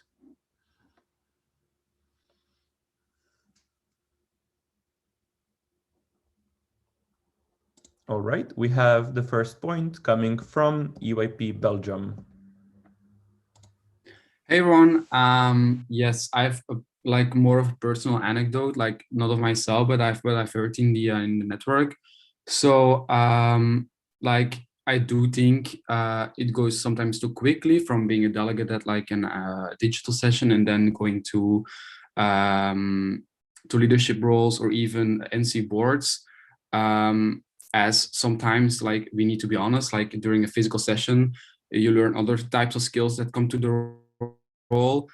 For example, I would like to have a president, for example, of our national or regional sessions that have also the human skills to bond with delegates on a more personal level, who can be very proactive in their approach to other teams, which is not really allowed in a digital session, as it is more difficult to find contact with other teams and even the delegates. So although I do not think that that those people who joined EYP during a digital era should be barred from like going to leadership positions in the future in physical sessions, I do believe that we still need to be very cautious about who we select to our sessions, as these people were never in an environment, in a physical environment of EYP, so they might lack some interpersonal skills there. But again, like we're also, these people also have like other types of skills that we can have in physical sessions as well. But I think precaution is very, very advised here, I would say. Thank you. Thank you very much, EYP Belgium. Now EYP Germany. Thank you very much. I would like to build up first on the point by Jeff. So what we also saw with the NC selection panels, which took place this year, is that a lot of people did a lot of digital session in a very short amount of time. And we were sometimes under the impression that some people underestimated the workload of sessions. And therefore, I don't want to, say anything bad about possible applicants, but that they might not be able to commit fully to sessions and then kind of half do the sessions without really committing to the sessions. And that is something that we fear when we fully return to a lot more physical sessions, that a lot of applicants underestimate the responsibilities and the workload of physical sessions that, for example, if we look at the role of editor, that's something that was very, very present to me, is that as an editor at a digital session, you have a lot of different tasks and a lot of different responsibilities that you would usually have at a physical session. So we also had the problem in our selection panels that we didn't know how to properly weigh those two different session formats. And we also thought it would be unfair to the participants of digital sessions if we, for example, say, okay, a digital session only weighs half as much as a physical session. So we would be very happy to receive some guidelines on how to weigh digital sessions in comparison to physical sessions in selection panels. Thank you very much, EYP Germany. So if there are no other points, we can go back to EYP Denmark. And just a quick reminder, EYP Belgium raised the point of the sessions that are, okay, we have a point from EYP Spain. So EYP Spain, you have the floor for another point. Thank you very much, Stefan. I just wanted to answer directly to what Lena just mentioned about how much should digital sessions really weigh in comparison to physical sessions. I think it is important to, I feel like there's a general opinion that maybe digital sessions are not as valuable as physical sessions, but as Jeff also mentioned, the skills that come from a digital session are sometimes also very different and also valuable in their own way in comparison to physical sessions. So I don't think digital sessions necessarily need to be undervalued. What I think the problem might also be is the type of events that are sometimes misclassified in the digital format. As Mia mentioned, there have been 21 IFs. Obviously, having an IF on your members platform is not the same as having a regional session. So perhaps the problem here isn't as much in what competences you gain from a digital format, but how this format compares to a physical session in terms of academic quality. So for example, a digital session that is considered an IF could actually be labeled as a regional session because the academic quality is more similar to that of a physical regional session rather than a physical IF, if that makes sense. And I also think that, sorry, this is like a bit of a different point, but like maybe the reason why some of these people have climbed the ladder so high, and it is also a problem that we encountered, for example, for selecting leadership roles for our regional sessions in EYP Spain, which, as you know, we have quite a few sessions there, was that there was actually not that many people available in the network that had the digital experience to fill in those leadership roles, because as you probably will agree with me, it is also difficult to make the transition from physical EYP to digital EYP.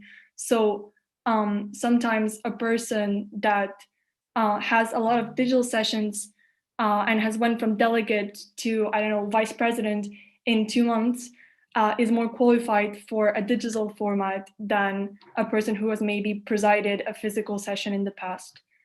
But yeah, just something to think about that I wanted to mention. Thank you. Thank you very much, EYP Spain. And we now have a direct response from EYP Belgium. So if it's still relevant, EYP Belgium, you have the floor. No, it was something Anastasia said from the beginning, so I'm going to leave it here.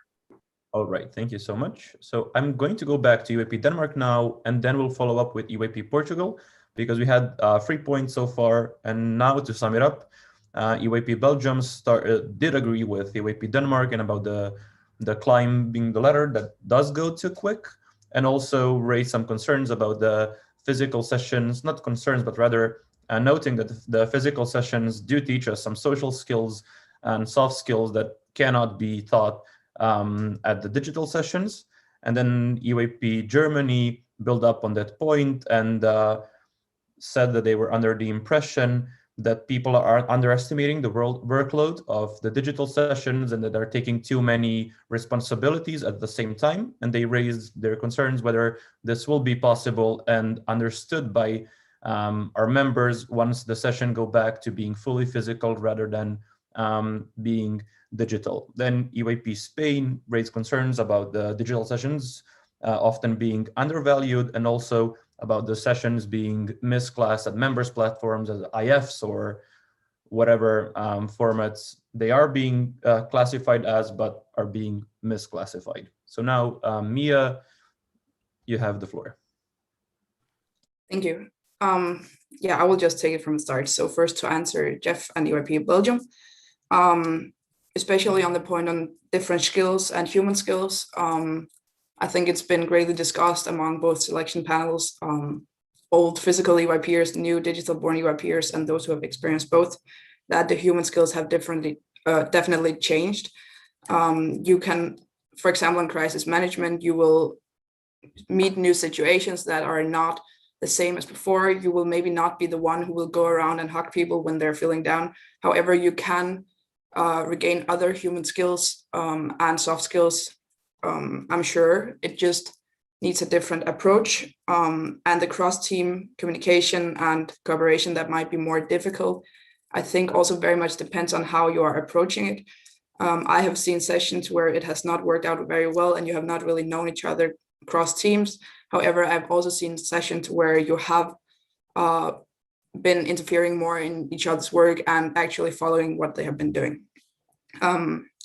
To follow up on Germany, on this thing about whether the sessions digitally should be valued as much as the physical ones, also in line with Spain, I definitely think they should be valued, and I don't think you can set it up and saying they value half of a physical or however you want to set it up. However, there still should be this distinction, which I also think would be easier with the digital session term. You definitely do have different responsibilities, which is also why I think a guideline or a set of guidelines would make sense, so that people can fully get a grasp of what to look at when selecting people for sessions and how to weigh the session formats in the selection. And yes, to Spain, especially on the physical IFs versus the digital IFs, I very much agree that there are differences. I think that one of the reasons that people might have chosen the IF format is that there will be no selection, as NSS or RSS includes a selection term into their term, which some might be scared of if they do not have a jury at the digitals. However, the IF, I would still say, is a very unfitting term to put onto a digital session, at least when it's not as big as an IF as it would have been in real life or physical, if you could say so. And on the point of too little people when selecting for the digital sessions, I think that's a problem many have faced, that the target group or the pool of people available for the sessions have turned into be very much the same group applying for many sessions, leading to maybe having fewer to choose from. And again, the digital session experience is definitely very important in the leadership roles. I would just love to have the leadership and the digital borns probably trained for those. Thank you. Thank you very much, Mia. Now, EYP Portugal, do you have a question regarding this specific pillar or round of debate one that is being shown in the slides? Yeah, then EYP Portugal, you have the floor. And also, if there are other NCs that have a question or a point for this specific round of the debate, please raise your hand now. Otherwise, we'll go back to Mia and then start with the second pillar. Okay, thank you. Yeah, I totally agree that there's a need to establish some guidelines, not necessarily super enforced, but something to be cautious of, because especially when we are talking about people that are doing digital sessions back to back, or even sometimes digital sessions at the same time, what usually ends up happening is, okay, they are there for the more academic side, the mandatory side, but you lose a lot of the EYP spirit, you lose a lot of the cultural moments, you lose a lot of the EYP, the things that make EYP enjoyable, even, I would say. And I think that's also very important, because having people in a leadership position also means having people spreading that sort of environment, and they are the ones who are making sure that everyone feels comfortable, everyone feels like they should be enjoying the session. And I even would say that having 2 sessions happen at the same time is does not allow that. And I think that people that have a lot of experience and even a lot of academic experience and would totally be able to lead a team in an academic way can lack those skills and that ability to provide participants with the EYP spirit, which I think is also very important.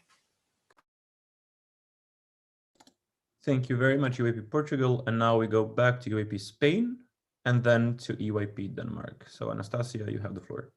Thank you. I just wanted to quickly reply to something Mia said about the fact that maybe people are scared to label digital sessions as regionals or nationals because of the presence of a jury. But if I'm not mistaken, correct me if I'm wrong, there have been both physical and digital sessions where that have been labeled regional sessions and national sessions without a jury present there, so without a selection process involved. So I think that is possible. So I think the dilemma here is not really whether there is a jury or not, but us thinking whether we want to label an event according to how many participants there are. So for example, maybe that is the problem there, because digital sessions have so many participants, they label them IFs because they have the same numbers as a physical IF, or if we should label them according to the academic quality, for instance, that is expected to be present in that event. But yes, that. Thank you. Thank you very much, both EYP Spain and EYP Portugal. And again, to sum it up, EYP Portugal is worried whether the people will be allowed to spread, not allowed to, but able to spread and provide EYP spirit, while EYP Spain raised some very good questions about the sessions being labeled as IFs, because of the amount of participants rather than the academic quality of the session, which I fully support. And now we go back to EYP Denmark, after which we'll start with the second pillar. So now you have the opportunity to raise your hand if you have a question for the second pillar of this debate. Mia, you have the floor. Thank you.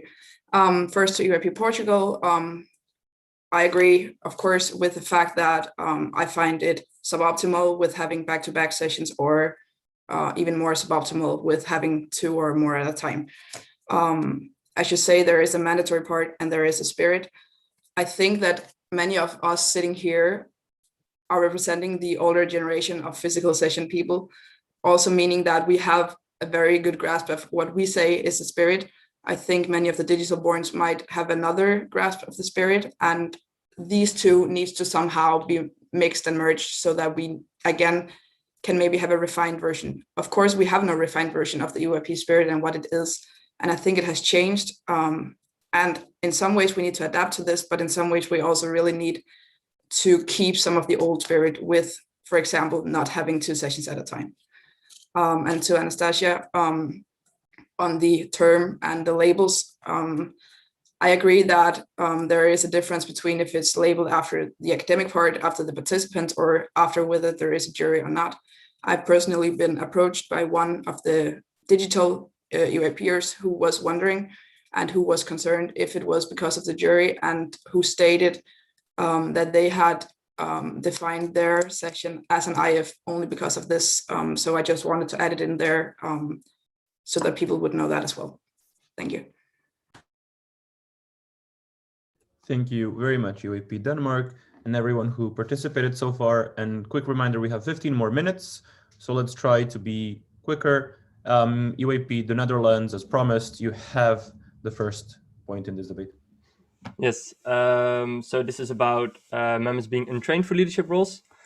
And I think that this is not necessarily something that's particularly new to EYP. There's always been a large crowd of members that aren't trained enough yet to be in a leadership, hence why they do other positions first. And I think that with the upcoming sessions, that's not necessarily changed. I think that we should still aim to select leadership that is capable of the role, but I think it's also fine if you have to find a balance in your experience. Of course, it's fine if you have 1 or 2 VPs who might have a lot of digital experience, but not a lot of physical experience. and to balance that out with someone who has physical experience if you do physical sessions, because they do bring added value to the table, and then they can of course train each other, as always happens before a session, because we train each other and we share our experience, we share our insights. So while of course there are many people that lack physical experience, I don't think that this is necessarily an immediate problem, as there's still plenty of people in the organization who have this experience and who could take on leadership positions. Thank you very much, EYP the Netherlands. EYP Turkey, you have the floor now.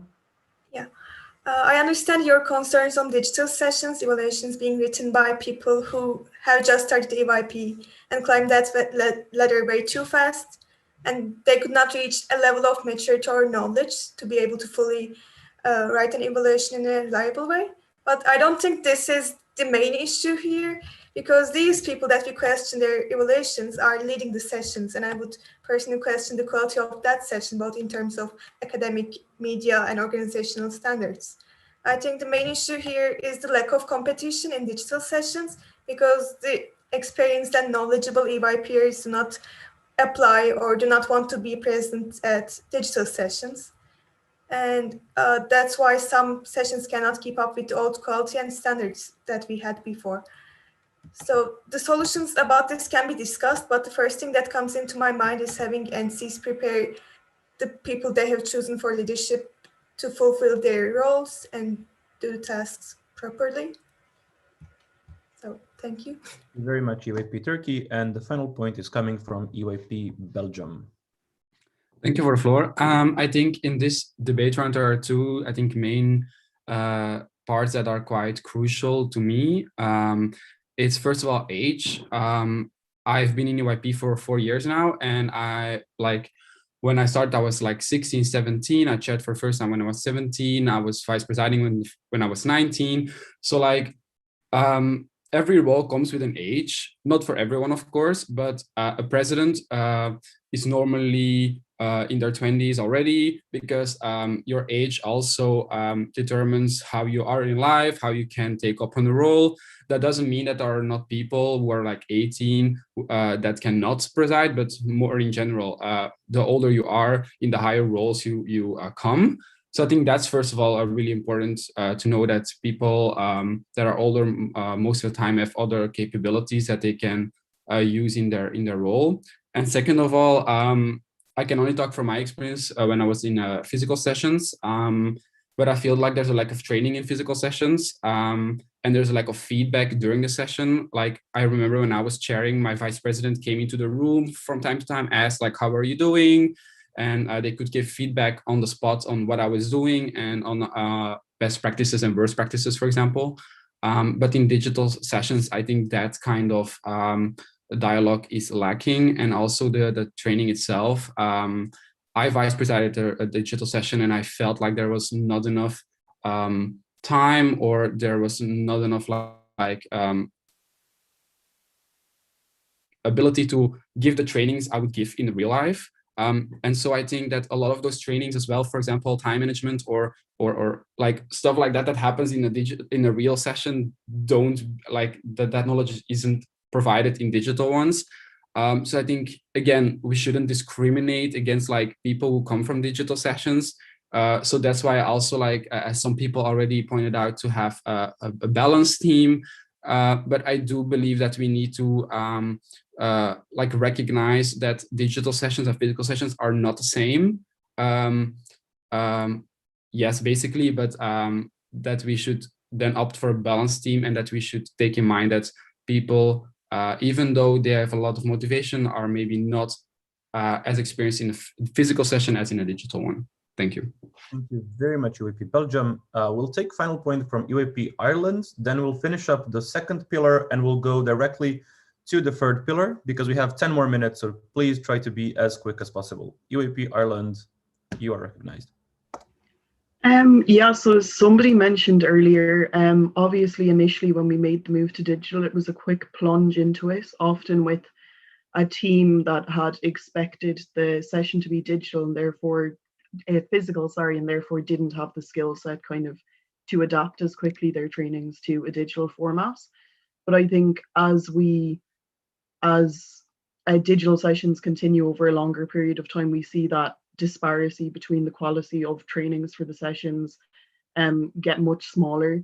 And I think we're seeing them adapt at a lot quicker rate. So I think, you know, this is something that I'm seeing as less and less of an issue, especially within EYP Ireland, and I think other NCs would be able to relate. So I think, yeah, it does kind of imply kind of, you know, discrimination against digital sessions, which I think we should try to take as much as possible from and learn as much as possible from this format and kind of adapt with that in the future. Thank you very much, EYP Ireland.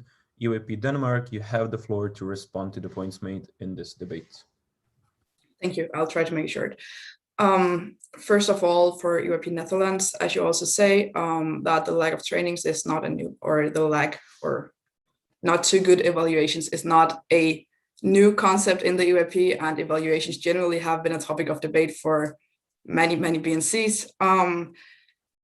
And the fact that we should maybe have a balance between experienced people from physical and digital sessions are definitely a good point. With the pre-session trainings that you mentioned will prepare people for physical sessions again, I am agreeing on that, of course. However, right now in the digital sessions, those pre-session trainings are lacking. Of course, some have been made. The trainings I see have mainly been on, for example, media aspects or academic aspects, and less on the crisis management and time management and whatever resource-minded trainings we have had. So of course, I wish that it would be that we had the pre-session trainings preparing people for their evaluations and for the sessions. That's just not what I have seen right now. And the same thing has been going on for physical sessions before this as well.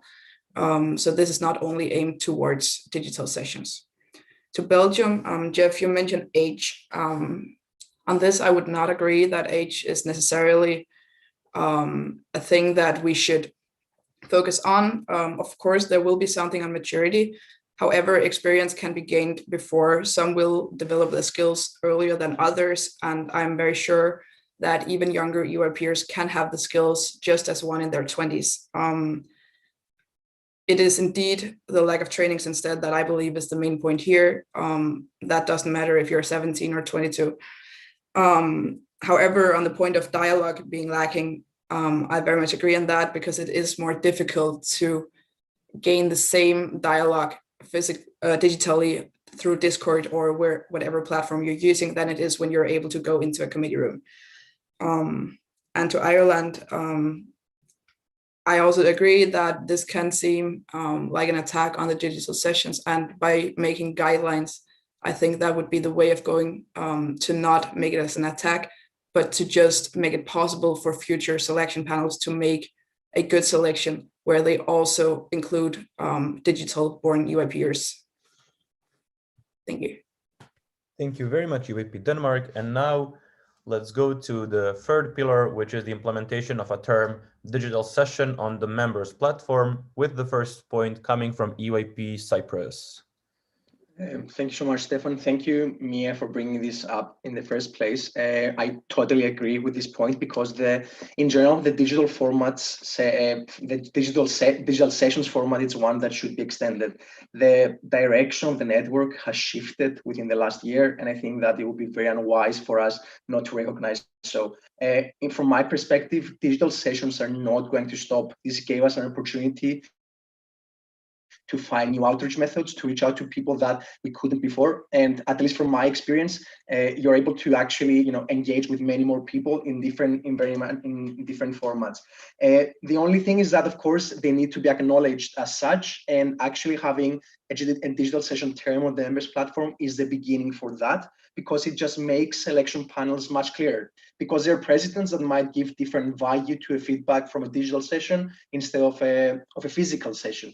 And that's, of course, on the identification and how an individual perceives something. But I think that we could even go beyond that, because digital sessions do not have just one format. There's some digital sessions that were 1 day, some that are 3, some that are 10. We have Milano IS currently going on. It is a 10-day digital event. So I think that just by adding digital in front of or the existing formats, which is mainly what we're using. So for example, digital national session, digital regional session, etc., we're kind of solving this issue and allowing the people that are actually evaluating applications in the future to see whether, okay, how seriously or how much weight am I giving this experience from this individual? Perhaps some might consider that a digital IS is very, very important, which is totally legitimate. Some might not. So that we leave that basically on the discretion of the individual that's going to be evaluating these applications. But yes, just to reiterate, I think it's very, very important. And I think this is the most important point here, that such an addition needs to be made. Thank you. Thank you very much, EYP Cyprus. We have a direct response from EYP Germany. So EYP Germany, you have the floor. Yes, thank you very much. I would like to build up on what Emir said about international sessions. I do believe that it's important to also make subcategories for digital sessions on the members platform, because there is a difference if we have, for example, a regional session like the ones going on in our NC right now. It is different from a national session or even an international session, which we will have with the IS Milano. So to properly weigh that in a selection, I think would also be important to create subcategories to also fully represent the amount of work or the amount of days that. Thank you very much. And now, because we have only 3 minutes left, we'll have to go to EYP Denmark to respond to the points made and to wrap up the debate. I can see that there are 2 other hands in the air, but is it a direct response? Okay, you have the floor for the direct response. EYP Turkey. Thank you. We agree on EYP Cyprus's and EYP Germany's idea about having subcategories in this, because sometimes we organize sessions, national sessions that are twice as size of other national sessions, or our national digital sessions end up being almost equal to other sessions in terms of the scale. And our participants have raised some complaints about doing the same work but not getting the same credit for it. So we also see a need for specifying digital sessions as digital regional session or digital national session and so on. Thank you. Thank you very much, EYP Turkey. And now, before we move over to EYP Denmark, I have to mention that Peter from EYP UK raised some very good points on Slack and shared his experience. So I suggest that everyone checks out what Peter wrote. And also, if you have more points that we didn't have time for, follow Peter's example and post on Slack. EYP Denmark, you have the floor. Thank you very much. Of course, I'm very happy to hear that people are generally agreeing on the fact that a digital session term or label could be needed. And I also very much agree on the fact that subcategories could be beneficial to the whole process of it, to acknowledge the different formats within the digital concept of sessions. As I also wrote in the topic of debate, one of the possible action plans could be to make a working group. And I think to make this the most optimal, it would make sense to have a working group consisting both of digital and physical EYPers to get the best knowledge from both sides and to be able to implement best practices from both so that the evaluations could be more optimal. I've been approached again by digital-born EYPers who asked how this topic of debate could be seen as something not an attack on digital sessions. And I believe by implementing those into the process of making the guidelines would help on it, because of course, we who have not been born into the digital concept should not be the ones alone making the guidelines on how to implement them in the future. But I think that knowledge exchange here is the key term. Yes, and also thank you to Peter for raising questions on the Slack. I'm sure that those can also benefit to the whole discussion. Thank you.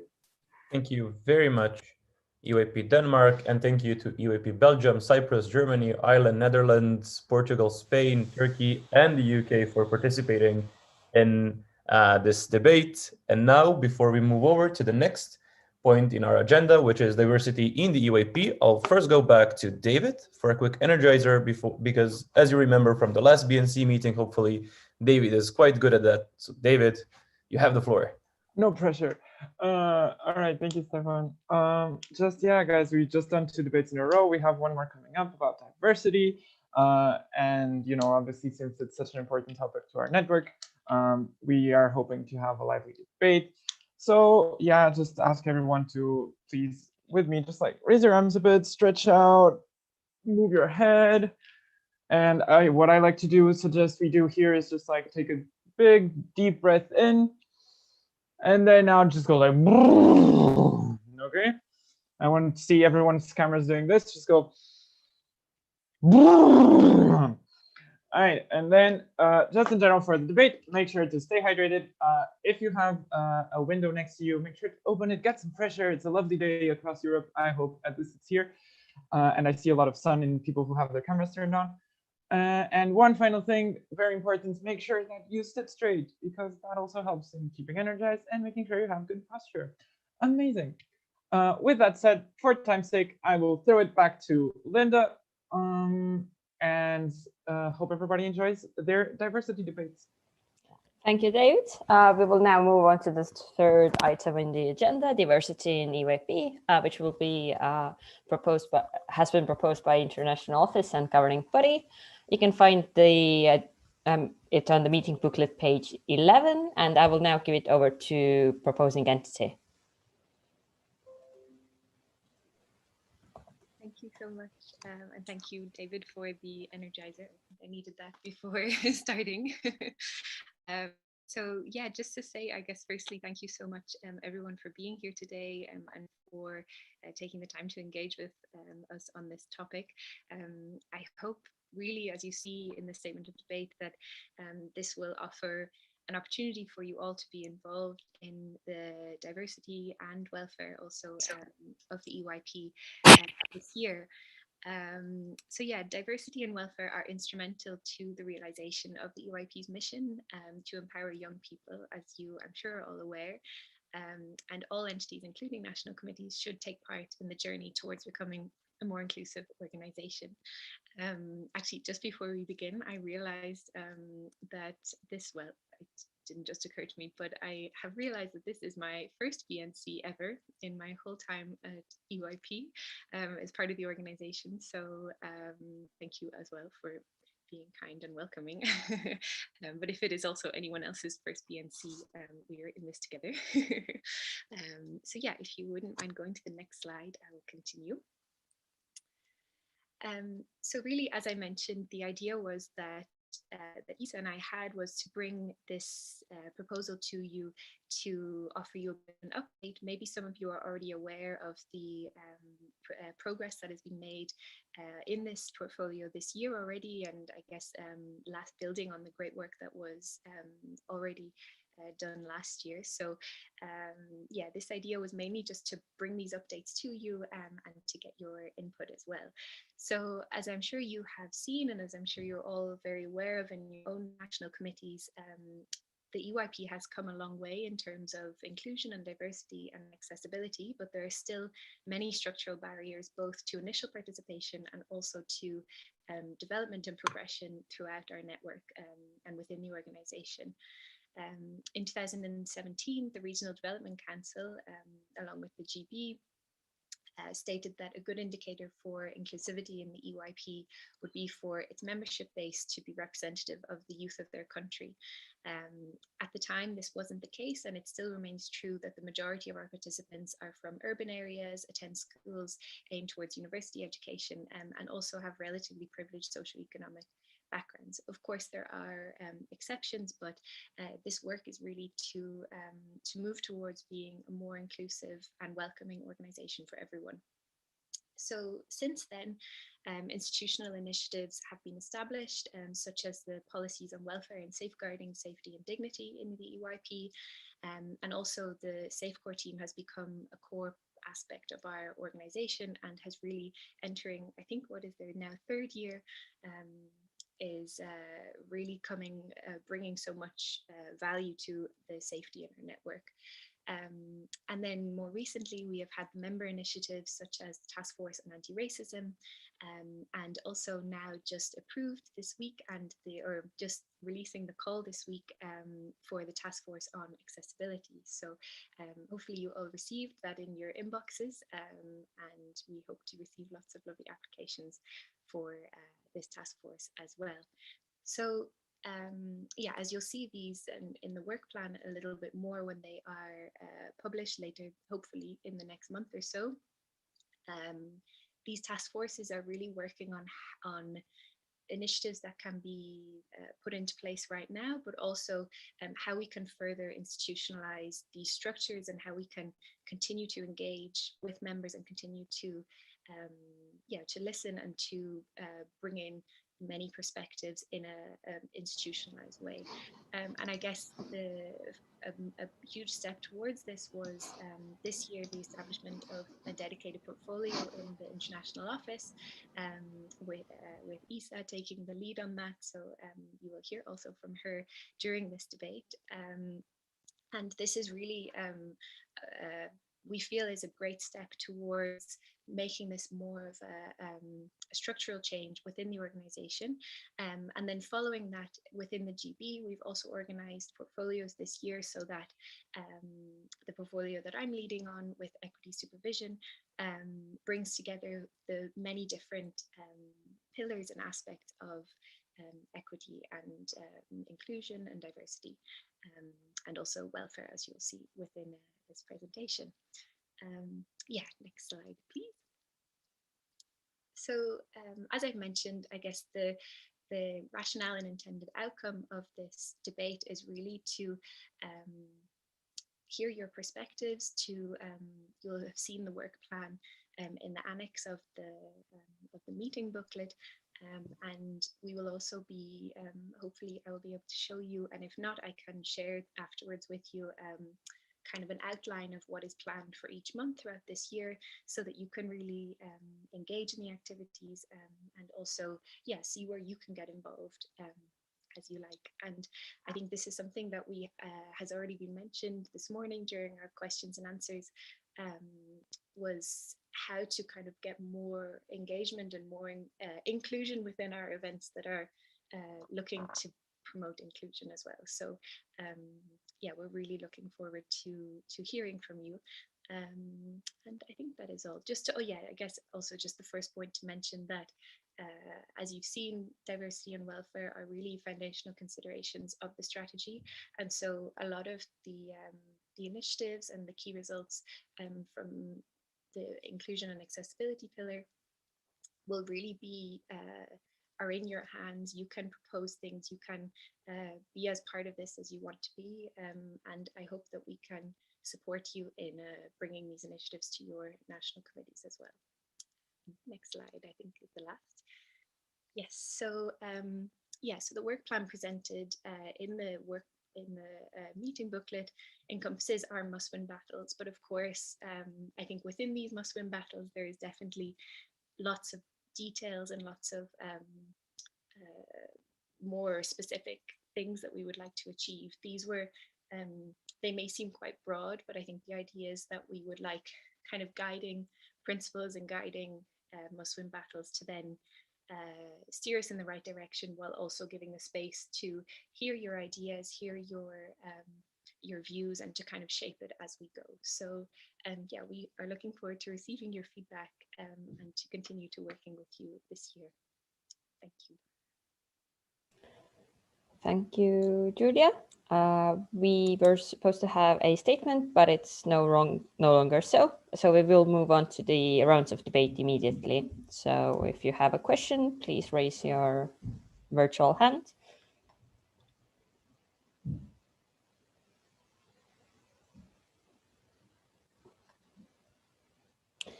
Belgium, you're recognized. Hello, everyone. It's more not a question to Julia, but more to the network, I would say.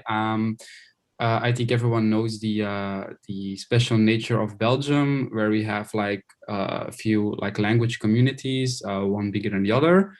And I really have a question, because I know that probably there are more countries like us.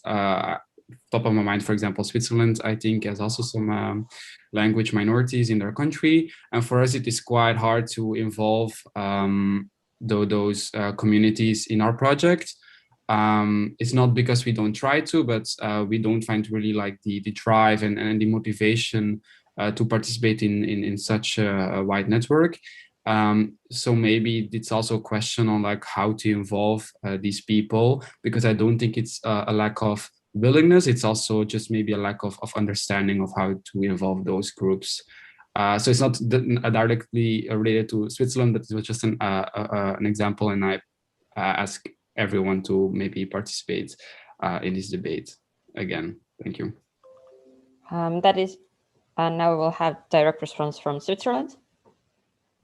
Hi everyone, this is just a continuation of what Jeff already brought up. I think when you talk about diversity and inclusion, this varies greatly from NC to NC. This varies greatly from country to country, and I think this needs to be taken into consideration, right? I think when we look at our own personal situation here in Switzerland, we are very much a multi-ethnic, multi-background, and multicultural NC, and that needs to be reflected as much as possible. And I very much agree with what Jeff said, in the sense that there is always a willingness to have proper representation from all walks of life, but in terms of logistics and actually getting it done is a whole other affair and a whole other story. So I would love to sort of, for NCs who are facing similar situations in terms of their demographics, in terms of their populations, in terms of who they want to involve in the EYP, which of course is ideally everyone, for us to either meet outside of this debate and to actually discuss this further in terms of how your own country perceives this and what has been done so far. Thank you, Switzerland. There are no hands up in the air, so I guess we can go back to the proposing entity for now. Thank you. Yeah, that is both really, really great points. And like I said, it's great to hear these perspectives because, as you know, it's such a wide and varied topic. And also, I guess that the thing is that to include people, we also need to know who's missing and who is excluded. So these are really important insights. And I think over the year, I will just check now with the calendar that I had. I will share this calendar with you afterwards because that was my confusion on what I would be sharing with you now. But yeah, just to, I guess, for between mid-April and moving forward, we will be kicking off an impact assessment as part of this portfolio, and then further for at 2 points during the year in May and June, and then also in September and October, we will be gathering best practices and kind of engaging with you at a national level to see, yes, exactly that, how you have engaged with this topic and engaged with trying to include people specifically within your countries. So thank you for bringing that up. And I think it also just highlights for example, inclusion at the moment and diversity that we have. When I explain the task forces that we have and with the task force on anti-racism and accessibility, and then also with the SafeCore team, although these cover wide, are very wide and broadly reaching, it also within these areas and pillars, there's also other considerations and other people to consider as well. So I think, it's also really important not to lose, for example, the different languages, the different kind of cohorts of people that may be excluded. And I think languages especially are very linked also to what I mentioned about the kinds of schools that EYP brings into our organization as well. And this is not necessarily I think this is a struggle that is maybe quite bigger than EYP oftentimes, because we can't necessarily force schools to teach their students English so that they can then come to EYP sessions at an international level. I know obviously at a national level there are other options, but yeah, it's a huge consideration, and thank you for bringing this up. Yes, thank you, Julia. I see we have hands up in the air for Belgium and Czech, Switzerland again. So I'll take Switzerland first this round and then Belgium. Thank you so much, Julia, as well. I think you started talking about some of the points that I have a question about, because you did identify the issue of having schools that are more university oriented and the socioeconomic background, but then a lot of the aims and the sort of priorities in the work plan seem to be focused more on diversity and accessibility. And so I was wondering what the sort of institutional plans are for that, and maybe just sort of to say that we've been trying to work, for example, to get an inclusion of refugee delegations, and just the effort of finding the partnerships and finding the knowledge that we need. It also takes a lot of knowledge and a lot of effort and development to actually get to that point. So I was wondering maybe if there's anything happening on the institutional level to address that aspect of diversity and inclusion. Thank you. Belgium. Yes. So my question is more on like not the financial part, but more on like the partnership part of like diversity. I remember that in 2018 we had the regionals, which was supported by the UNHCR, a partnership that was provided, I think, by the IO. And are there plans to establish such kind of partnerships? Because to be honest, those were really useful as we got money.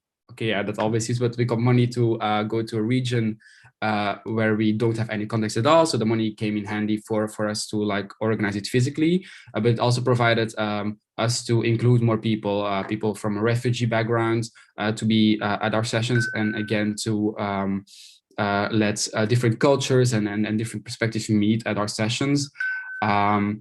So are there plans to look into that further, on maybe again having a partnership with UNHCR or other kinds of organizations to stimulate a diversity in our network? Thank you, Belgium. IO, is your direct response still relevant? Yes, I would just directly respond to this question. So thank you, Jeff, for your question. And yes, we do intend to partner with UNHCR, and in fact, we still had 2 refugee delegations last year hosted by EYP Serbia and EYP Cyprus. So thank you very much for your welcoming environment. And this year we don't have the final decision yet, but we aim very much to continue, as well as to establish new partnerships. I think Isa will know more on this regard, because of course our partnership with UNHCR, it's a small drop in the ocean. We realize that it's just a tiny partnership with very few people that we reach out to. However, I agree with you that it's a great step, and of course it's more like a role modeling and like really sending a signal that it's great to welcome all the young people. But I agree with what Julia said, and also Isa would be able to add that of course we are looking at the diversity a bit more broader and hope to introduce new aspects to this portfolio. I hope it clarifies your question. Thank you, Anya. We will now go back to the proposing entity for an answer. Thank you. I'm just wondering, Isa, would you like to come in on the partnerships? Sure. Yeah. I think on the side of partnerships, we're looking into this, and I think a big part of it will be on the institutional side of it. So perhaps also on the funding side, to be able to include mobility or more accessibility, perhaps resources for young people that you would like to include. I think an important factor of this whole thing is that it's very different in national committees and national, environments, as you've already recognized. And I think it's also very important to see this process as a very long-term one. So, from the side of the International Office, we are also trying to build capacities, especially for myself, to also know how to build strategy and how to tackle different points in a more streamlined way, and also in a more organized way, but recognizing that it's going to be a very long-term process and we got to break it down. And I think that's also something that might need to be mirrored by national committees, where you individually see what is most reasonable and kind of feasible for yourselves, and then try to tackle things in that way. And I think in that sense, we will be doing more capacity building in this regard. So we will have a few knowledge sharing activities, as Julia already mentioned, over the year. We will also have the diversity lab again this year, which I think is a great opportunity to share among NCs. And maybe something to bring forward is the idea that nationally, I think we need to also lean on organizations that already know what they're doing. And I think the fact that EYP is, quite heterogeneous in many ways, but also homogeneous in others, I think is not, a coincidence. And maybe if we are able to reach out to the communities that we try to involve, they would know more also on how they want to be included. I think we also need to take a step back and not try to speak or assume what communities need, but also reach out and see what is what they would like to see in the program. And I think that's also a great opportunity for us to be flexible in formats, and it's something that we will explore, I think, more. So I'm very happy to continue this conversation in our knowledge sharings in the future. Yeah, thank you, Isa. Are there any more questions? The BNC board would also, there is one from Georgia. Georgia, you're recognized. Hi, thank you very much for, sorry for that. Hi, thank you very much. First of all, I would like to touch upon the subject of the diversity lab, which was a very, very positive experience, which was, I think, one of a very good steps taken towards inclusion and diversity. My question is more towards disabilities or long-term health conditions that might be a bit hard to be adapted into the whole EYP thing. For example, about 2 years ago, on one of the nationals in EYP Georgia, we had a vision impaired delegate. It was very hard to include them into the whole process. So through the practice of knowledge sharing, my question is basically, are there any ways for us to sort of spread this practice of how we can include and how we can adapt our sessions in a way to facilitate these people better? Thank you. Thank you, EYP Georgia. We will now take a point from EYP UK, followed by EYP France. Thanks so much for this topic of debate. Really appreciate it. I suppose just a general point, not to put you on the spot, but is there any particular headline conclusions that you would have taken already from either Diversity Lab or the Task Force on Anti-Racism that would already come out as headline things that we should take into account in our own organizations? Yes, thank you. EYP France. Thank you so much for the very interesting topic of debate. Building on what you said, Isa, beside capacity building and knowledge sharing, do the IO or the GB envision to provide the NCs some concrete steps to be implemented, not mandatory, but milestones to help the NCs to see concretely the steps forward that they can implement to go further in this topic of diversity and inclusion? Okay, thank you. Julia, are you ready to answer? Yeah, great. Thank you so much. Yeah, wonderful. Thank you so much for engaging so much with this topic. Firstly, just to go back to the point in the Diversity Lab, I think anyone who joined the Diversity Lab will testify that it was a wonderful event to be part of, like you mentioned, and I think this is definitely something that we are keen to continue and to expand upon as well, because I think there's definitely the demand and the desire to be heard and to be part of events such as this. So I think it's definitely something hopefully that you will see becoming more visible in other aspects as well of the diversity portfolio this year, and of the calendar that we can share with you as well. Specifically in terms of accessibility, I am very, very happy to share that the task force on accessibility has just been formed, and the call for members is currently open until the 18th of April. So this task force on accessibility, you will see in the call, and the proposed aims of the task force are really exactly that: how to share best practices amongst NCs that who have had experience in this area, but also who have had great success in becoming more accessible to their members. So I really hope that this will be the kind of starting block for a lot more conversations. And yeah, if you have a read of that call, there's some great ideas in there already, and ultimately culminating in some recommendations that we hope will be able to further strengthen and institutionalize this kind of structure within the EYP. I hope that answers your question.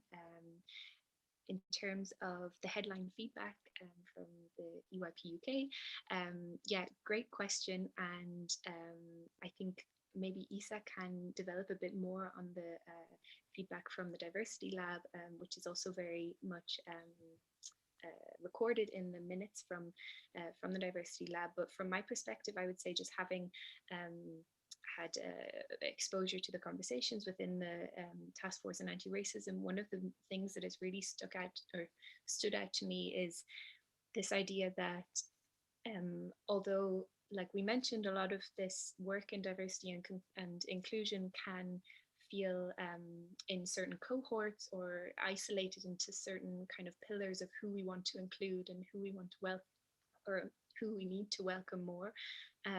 It's also very interconnected and very much builds upon each other. So for example, the work that the Task Force on Anti-Racism have undertaken since they were formed last summer has really highlighted the connections between their work and the work of the Safe Core team. So in that sense, working to ensure that our policies on welfare and safeguarding safety and dignity are also open and welcoming and applicable for everyone.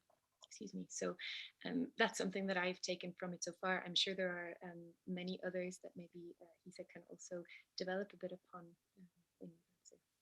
Yeah, absolutely. And I think we can share the minutes of the Diversity Lab again so that people see a more extensive side of what was touched upon. I think the headlines that I personally took out of the Diversity Lab was the importance of including lived experience members and lived experience organizations that know how they'd like to be included and what changes, like what barriers exist inherently in our program that are, you know, invisible to those of us who do not face those barriers. So I think a big call that was made in the Diversity Lab was the importance of, you know, opening up this conversation with members, whether that is, you know, at the international level with this Diversity Lab that also included members as well as NCs, or also nationally, if you would like to perhaps, you know, encourage members to open focus groups that can give feedback or that can just, you know, self-organize, because I think EYP is also a great place for that kind of empowerment on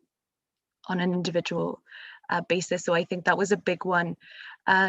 Also the part of capacity building for NCs and leadership, and the fact that there is quite a bit of guides out there, but maybe not so much how to understand them or how to actually put it into practice.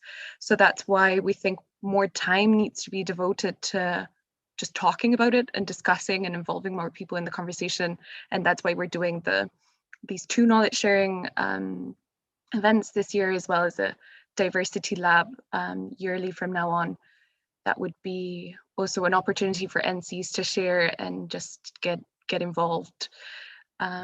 So I think those 2 would be, yeah. And also then the leadership, so not just capacity building for NCs, also in the Summer Academy, which I forgot, but leadership. And I think with this link that Julia mentioned between the task forces and also the Safe Core team, and also the capacity building that we will both be doing for, you know, ourselves in our roles as diversity officers and equity supervision, I think there will be more that will trickle down to people in leadership positions through the Safecore team and through that kind of capacity building for members to also get to, delegates and improve accessibility, not just in the program, but also in the events themselves.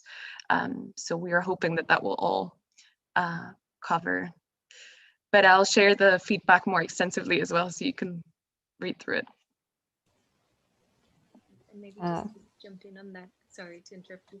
I think this is something as well that obviously Isa and I are kind of the names on this presentation, and the names that you'll find in relation to this area of EYP, but really we are, I think I speak for both of us, that we see ourselves as kind of facilitators in this space, and more to try and our best to create structures that allow you to be part of it. So yeah, we really appreciate your engagement and thoughts on this as well.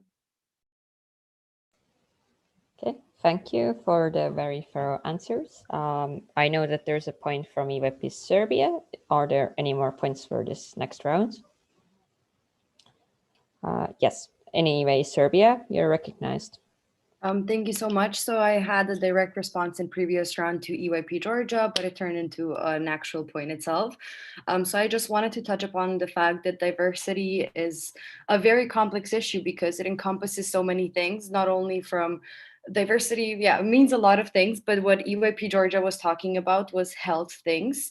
And I think it's super important for us as an organization to be inclusive when it comes to health difficulties. And I will just mention my own situation where, as someone who has diabetes, I always had a bit of anxiety when I would go to physical sessions because organizers usually wouldn't know what kind of food requirements people with diabetes would have. So it would always be an issue for me.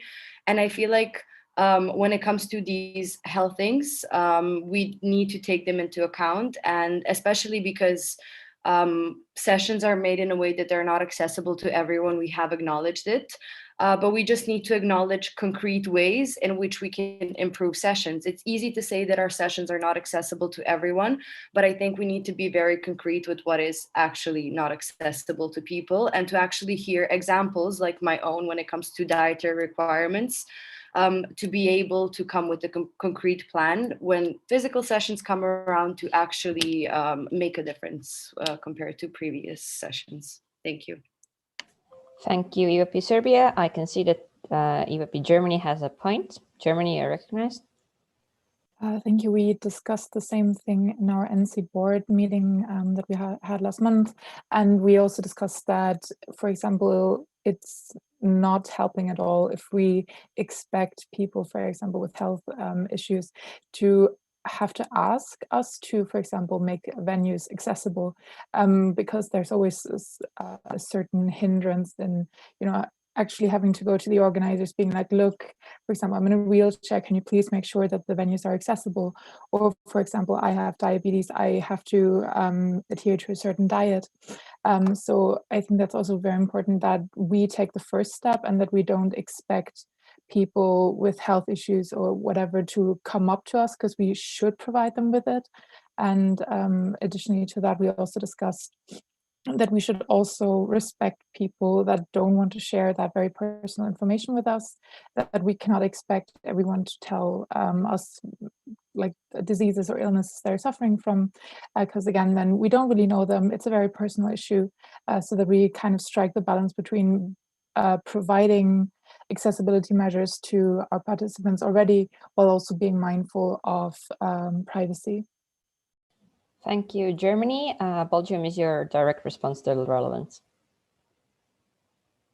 I guess so. I'm going to keep it very short. I wanted to add on Lena's point about accessibility of like venues and whatsoever. I think sometimes it's very hard for NCs who are like sometimes crisis managing like a week before the session, you don't have a committee room venue yet. So a committee work venue yet. So those things end up on the back of your mind. You take whatever you can get in that particular moment, like from my experience though. I think those practical issues are sometimes very hard to resolve, But then again, I would like to emphasize on like proper training for like national safe persons to take in mind these situations, and that also national safe persons get the ability, like get the knowledge and the ability to establish or to transfer that knowledge to the NC they're representing, because I feel like the national safe persons are not really at this point used as they could have been, and they really need to be more institutionalized. And then I think a lot of these issues around accessibility to venues, knowledge about certain diseases that are frequent in a population, can therefore be not resolved, but can be be more thought of. So that was my point, and thank you for the floor. Yes, thank you, Belgium. We will now go back to the proposing entity for final for response. Thank you so much.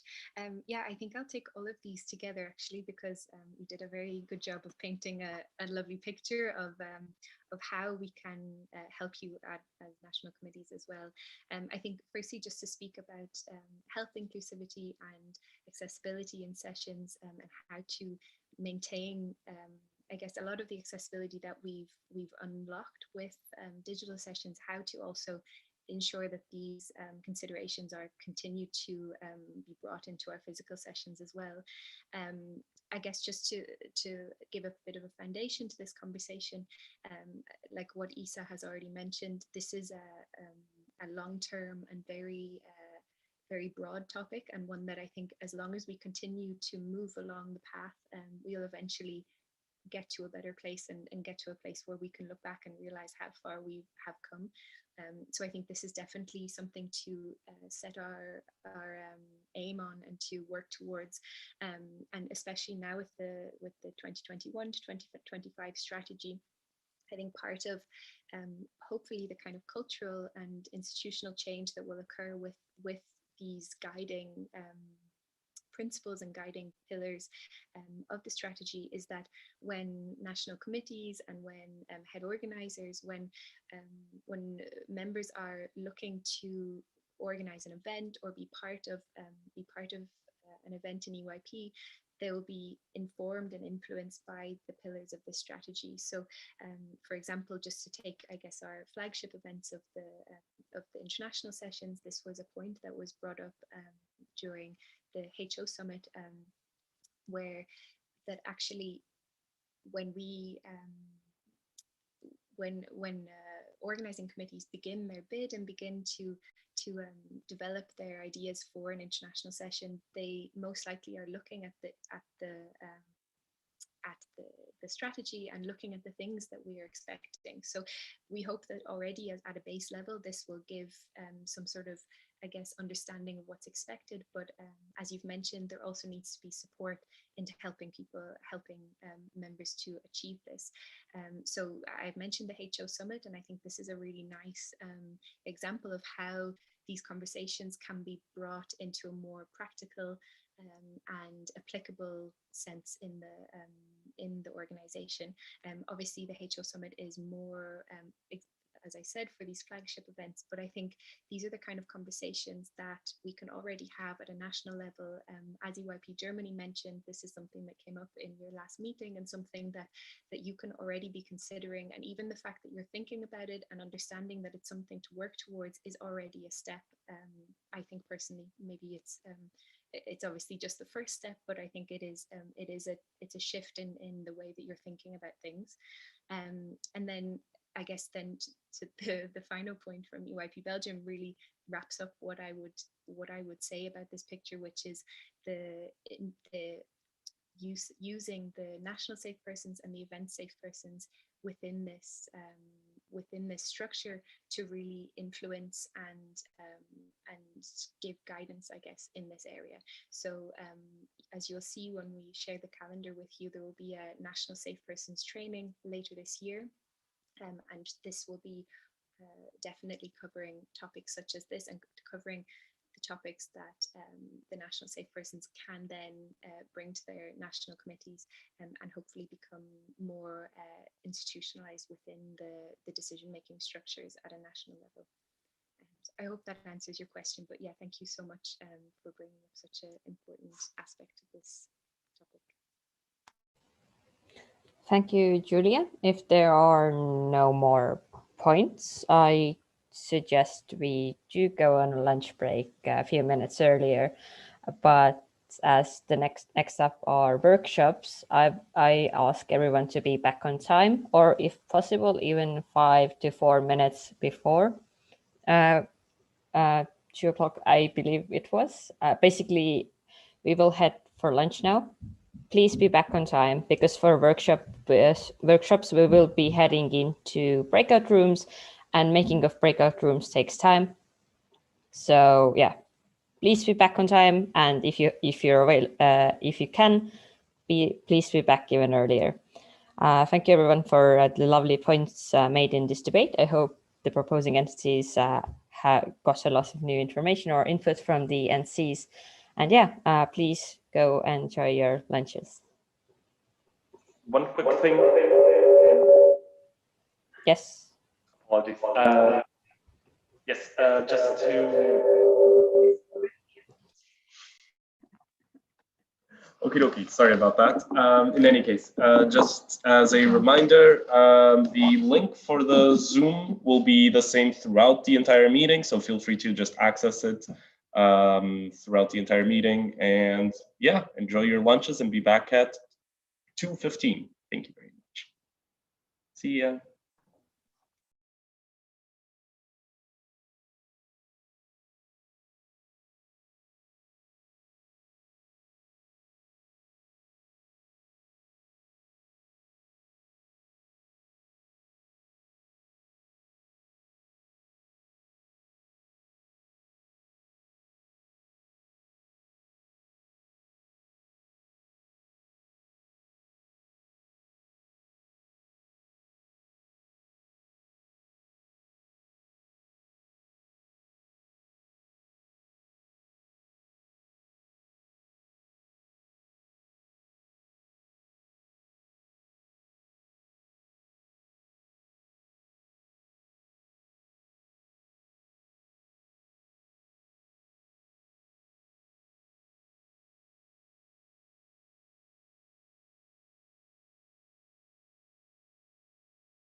All right. Hello, everyone.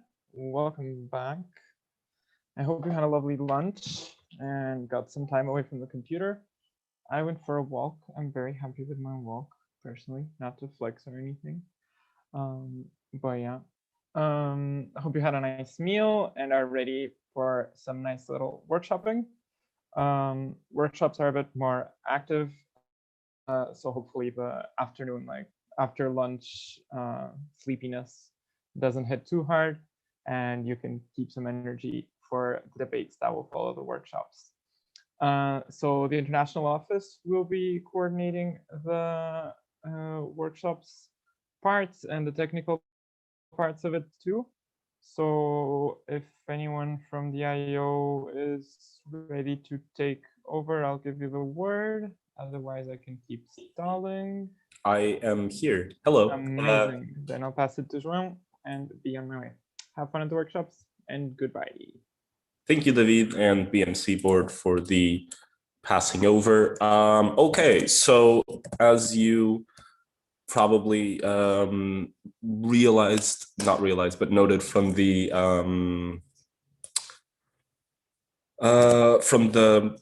recent post that the BNC board made regarding the workshop allocation, there are workshop allocations. So the way we'll be doing this is with breakout rooms, and if ideally you could choose the room that you were allocated to before, that would be ideal. Please respect the general work of the BNC board. So I'm going to copy the link and send it here.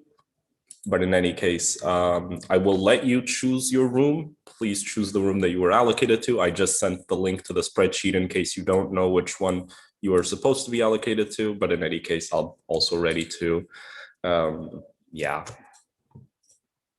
address any questions you might have. So great. Just creating the rooms now.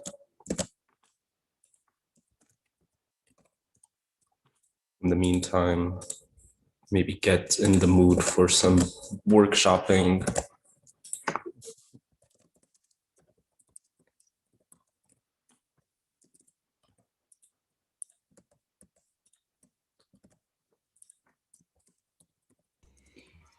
Yeah, while Joao is preparing, maybe the people who are going to be in the advocacy workshop can already mentally prepare to move to another Zoom, because we need breakout rooms, and breakout rooms in breakout rooms is unfortunately not yet a feature that Zoom offers. Hence, you will be going to the breakout room and we will provide you with a new Zoom link. Very struggly things on a Saturday afternoon. So I suppose that then the advocacy role will not need a breakout room. We can also go from here directly. That would be possible as well, yes. Awesome, perfect. Okay, in that case, we are very close to being done. Apologies for the delay.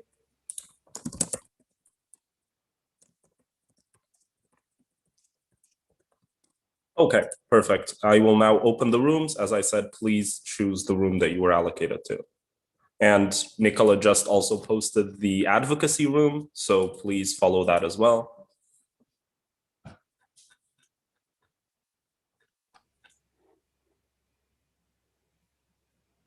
If you know how to, of course, join a room, that would be ideal as well, obviously. But if you don't, do let me know and I can very much provide some support.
Hi, Joao.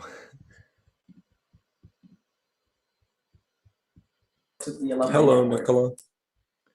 I'm just gonna go to a group with Laura for the politically engaged. Can I do that on my own? Yeah, I can do it on my own. Thank you so much.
Hello. Would there be someone who could move me into Yellow. one of the examples? Where would you I wanna can do it be? myself. Okay, fair enough. Thanks. Whoop, whoop.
Hello? Is anyone?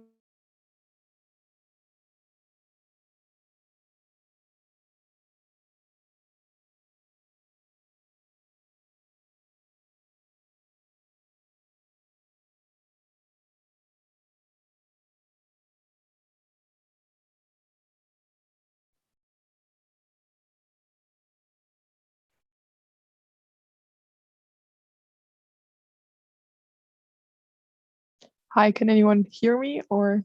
Yes, sorry, Val. Oh. Yes, hi, by the Hi. way. Okay, so I'm gonna resend the top, Yeah, please. For the. can you see it now? Yeah, thank you. I'm gonna copy it. Thank you so much. Have fun.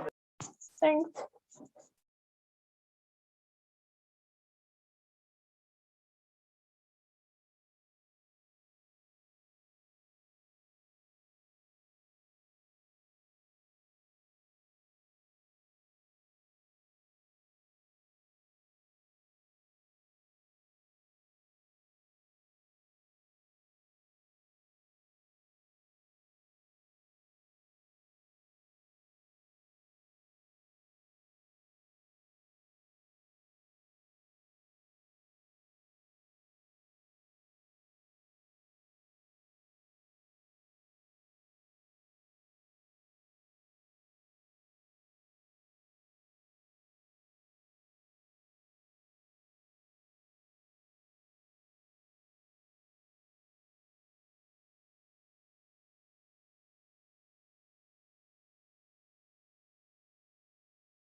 Hello, welcome back everyone to the main session, and we will be continuing the rest of the program of the BNC meeting. I hope you all enjoyed the workshops, and for that we actually put together a quick little poll. It's the first time that we're using this feature, or that I'm using this feature on Slack, on Zoom. So here we go. You should be seeing something coming up on your screen with 3 questions. Rather simple. Let's just give you 1 or 2 minutes to vote so that we have a little bit of an overview of how y'all are feeling.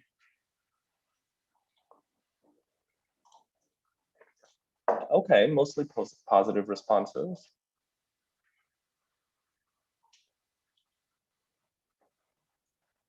Very median level of energy, I see.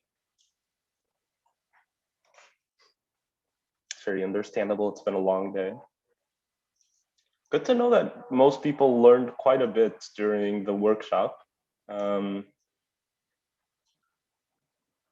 the minimum level that anyone has given a workshop is 3, which is also a very nice thing to learn. Maybe, yeah, a few more seconds just to, in case people have a few more responses to log in, but I don't think so. Thank you very much.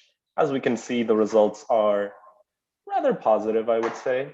We are running a little low on energy, so maybe I could slowly and subtly urge the BNC board to maybe plan a little energizer, but in the meantime, I will give it back to them for the continuation of the meeting and the next debate.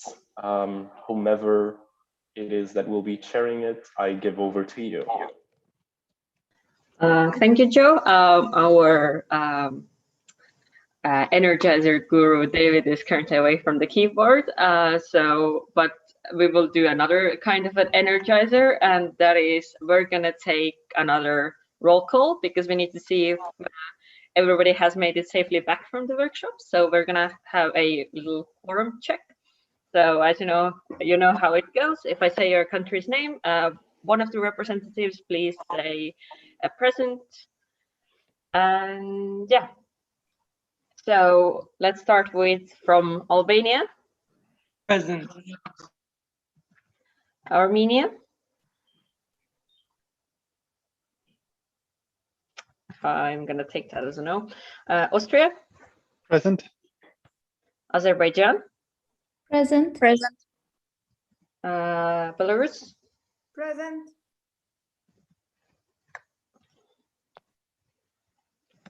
Belgium. Present. Thank you. Bosnia and Herzegovina. Present. Croatia. Present. Cyprus. Present. Czech Republic. I'll take that as a no. Denmark. Present. Estonia. Present. Finland. Present. France. Present. North Macedonia. Okay. Georgia. Present. Germany. Present. Greece. Present. Iceland. Ireland. Present. Italy. Present. Kosovo? Present. Good. Latvia? Present. Lithuania? Present. Luxembourg? Present. Netherlands? Present. Norway? Present. Poland? Present. Portugal? Present. Romania? Okay. Russia? Present by proxy. Thank you. Serbia? Present. Slovakia? Slovenia? Present. Spain? Present. Sweden? Present. Switzerland? Present. Turkey? Present. Ukraine? Present. And Present. United Kingdom? Present. Great. We have 33 national committees present, which means quorum has been established. And now we can go on to the 5th agenda item, which is placing requirements for the governing body election applicants. This is another charter change. However, this is not for Article 1, it's Article 12, meaning that this only needs 2/3 majority and doesn't need to be approved twice. And I will now give the floor over to EYP Cyprus. Thank you very much, Linda. Good morning, everyone. Thank you for being here at this point still in the BNC. So basically, this proposal, how this came about and what it is basically. So the idea behind it and the function and the execution that I want to have with this is to actually modify the charter to place some limitations on who can apply to run for the governing body. And since we're all here, just let me explain how this actually came up. So we could go to the next slide, please. So in the latest governing body elections in 2020, Ozer Sahulu from Cyprus ran for the GB. And the fact this actually was very curious to us in EYP Cyprus, seeing the applicants coming out, because we never saw Ozer taking part in any of our events.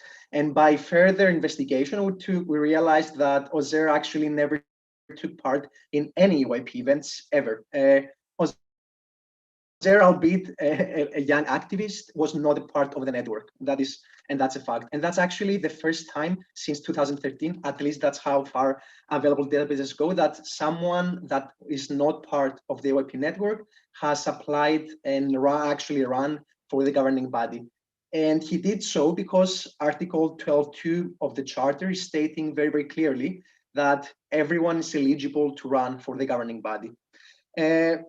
So basically, what does that essentially mean? It means that there is no bare minimum to satisfy any of the criteria that we want our GB candidates to have. And I would like to ask you, and just start thinking about this for the next couple of minutes, I guess I'm going to be speaking. Who do you actually want as your GB members? For me, that answer was quite clear, because I wanted, and if we go to the next slide, please, that I wanted people that could actually represent the EYP, that they can uphold EYP values, that they had a minimum contact with the organization, and that they're competent individuals that can actually help the network go forward. And from my perspective, having someone who never took part in any EYP event and is practically not a part of the EYP network, that's a concern, a major concern in my book. And I feel that it's something that it shouldn't actually be allowed. And that's why I advocate placing some criteria. The reason behind that is also that if you consider some of the major democratic processes all over the world, one of the minimum requirements that there is, especially to run in any kind of parliamentary or presidential elections, basically elections where you're representing that country or nation, one of the base requirements is that you need to be a citizen of that country.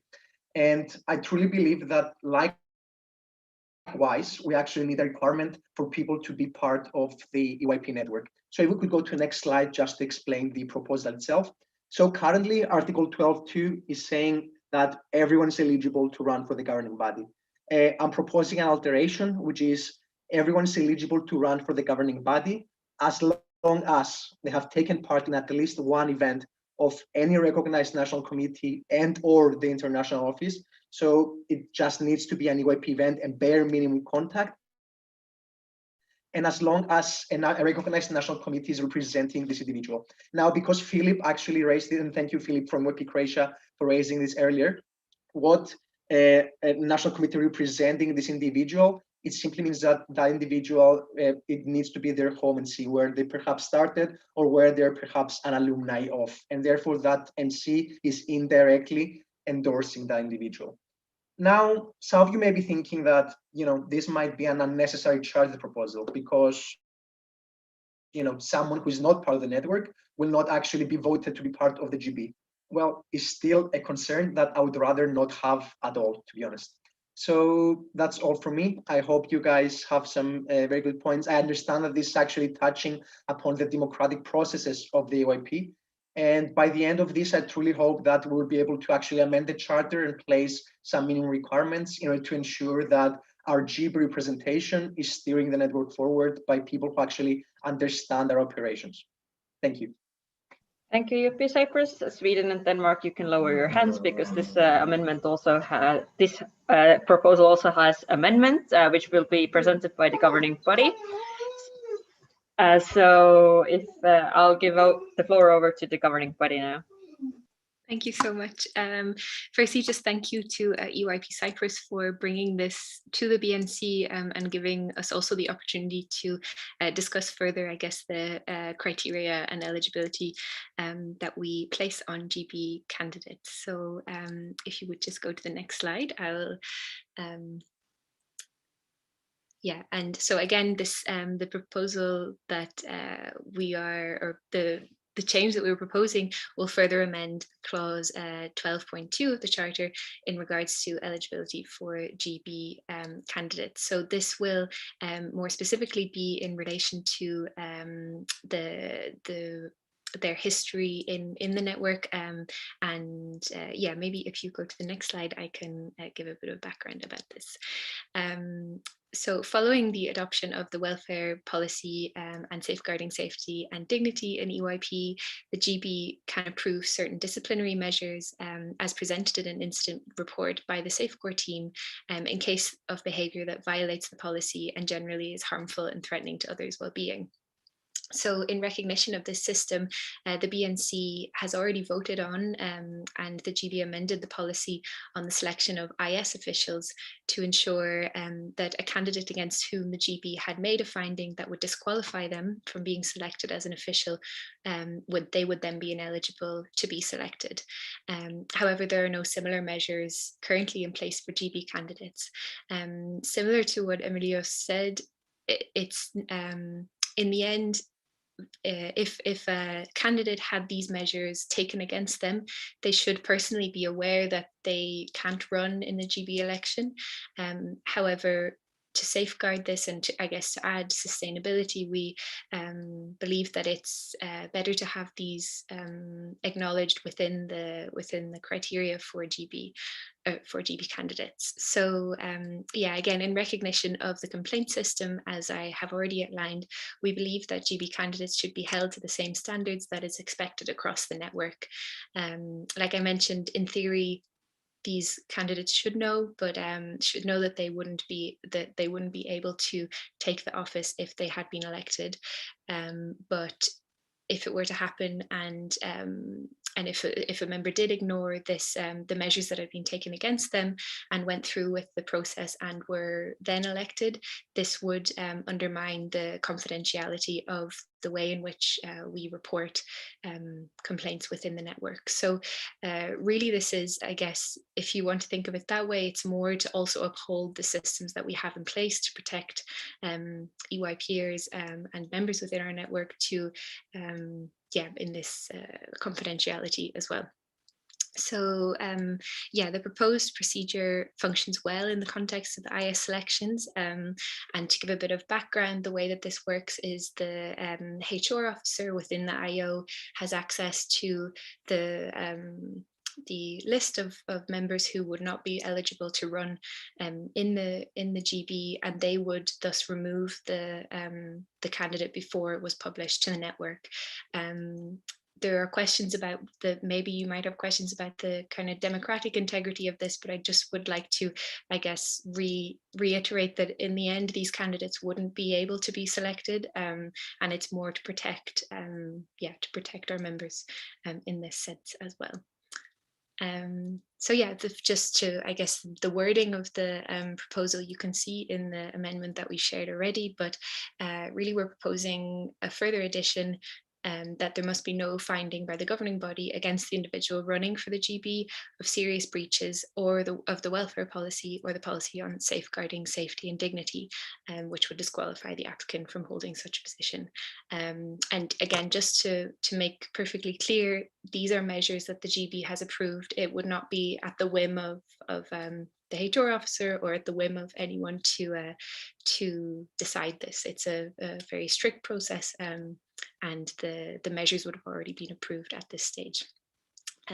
Yeah, so hopefully we just hope that this will, again, along with Emilios's suggestion, will strengthen the integrity of our governance structures by holding members of the governing body to the same standards that we expect from everyone. So thank you so much, and I look forward to hearing your questions as well. Thank you, Julia. I'll now give the floor back to Emilius to answer you. First of all, thank you, Julia. I truly believe that this addition is actually strengthening the proposal made even further, because it's taking into consideration an element that I had not taken into account until Julia actually reached out, which is the safeguarding policy and the elements that actually include the safeguarding of in general of people in EYP. And therefore, as a whole, basically, we truly believe that this policy is going to be very, very beneficial to our network moving forward, as we're going to have not only competent people in terms of experience, but also competent people in terms of personality and in general their overall EYP presence in the network. So I think that if that's okay with the BNC board, we could perhaps start with some questions about the initial proposal, and then some questions about the safeguarding addition, perhaps, if that makes sense. Actually, what we had in mind is, because this is an amendment, the BNC board has decided we would like to have a round of debate to see how NCs are taking this amendment. Is it generally in favor? So I will open one round of debate, and since Matt has held his hand up for so long, I will take him first, followed by Amia. I suppose just quickly is more of a point of procedure or a point of order. Is there any manner by which NCs are able to vote in favour of the amendment but against the original proposal? Am I right in saying that there isn't any mechanism for that in this case? So, in favor of the amendment, but against the proposal. The actual proposal. So I believe the proposal will be voted on separately after the BNC meeting. So you can vote in favor for the amendment, and then when the time comes, vote against the proposal. Yeah.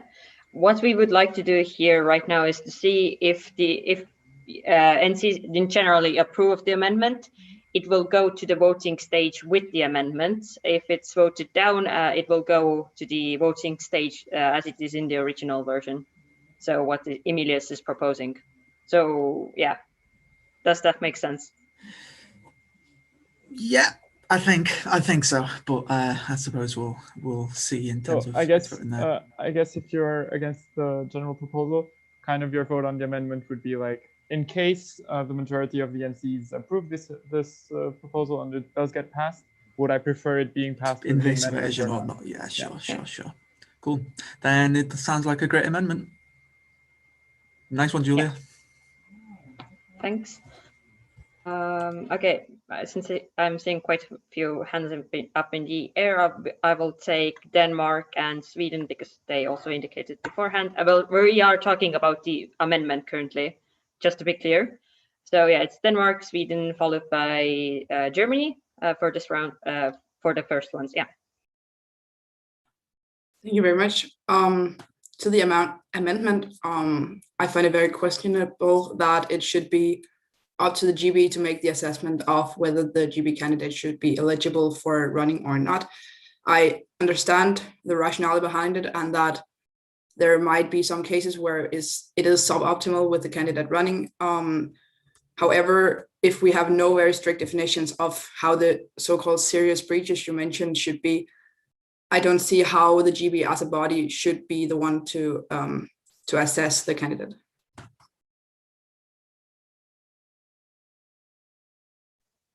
Yes, Sweden, please. Thank you very much. We would like to echo the very point Denmark made. I think we should be very much tread carefully here. And we do think that the GB, well-intentioned, completely benign here, but it is dubious to have the possibility to discreetly exclude candidates to the GB. And in addition to that, not defining what a serious breach actually entails. So in order for EYP Sweden to vote in favor for such an amendment or in future such a proposal, there must be a clear criteria for what a serious breach is. Because my understanding now is that there is no such definition, a clear-cut definition at the moment. So that's our stance on the amendment. Thank you, Sweden. Germany. Yes, thank you. I have a general question about the GB findings. Do they have something like the statute of limitations that you would have for crimes? Is there like a certain amount of years after which you would say, okay, this is now part of the statute of limitations, so we won't consider it? Because I was thinking maybe it might be the case that someone has done something bad in his or in their early years of EYP, and then they underwent great personal development and now are a better person, and then we would ban them from running for the GB. So is there a possibility for those possible GB candidates to redeem themselves, if that is the right word to use here? So is there something like a statute of limitations for GB findings as well? Thank you very much. Thank you, Germany. Julia, are you ready to answer? Yeah, thank you so much. So hopefully I can answer these kind of all together with by directing you also to the, as Yanis very kindly pointed out in the comments, to the existing policies on welfare, safeguarding safety and dignity, the processes by which the GB comes to these measures, because believe me, these are discussions that we have also had in the preparation of this proposal, and it's also something that has been on the agenda within the Safecore team for some time now as well. And really, so just to give you a bit of a context and a background, in order for the GB to approve any measures against any member, this has to come directly from a report to the Safecore team, which then goes through the complaints process, which you can find more information about on the welfare section of the members platform.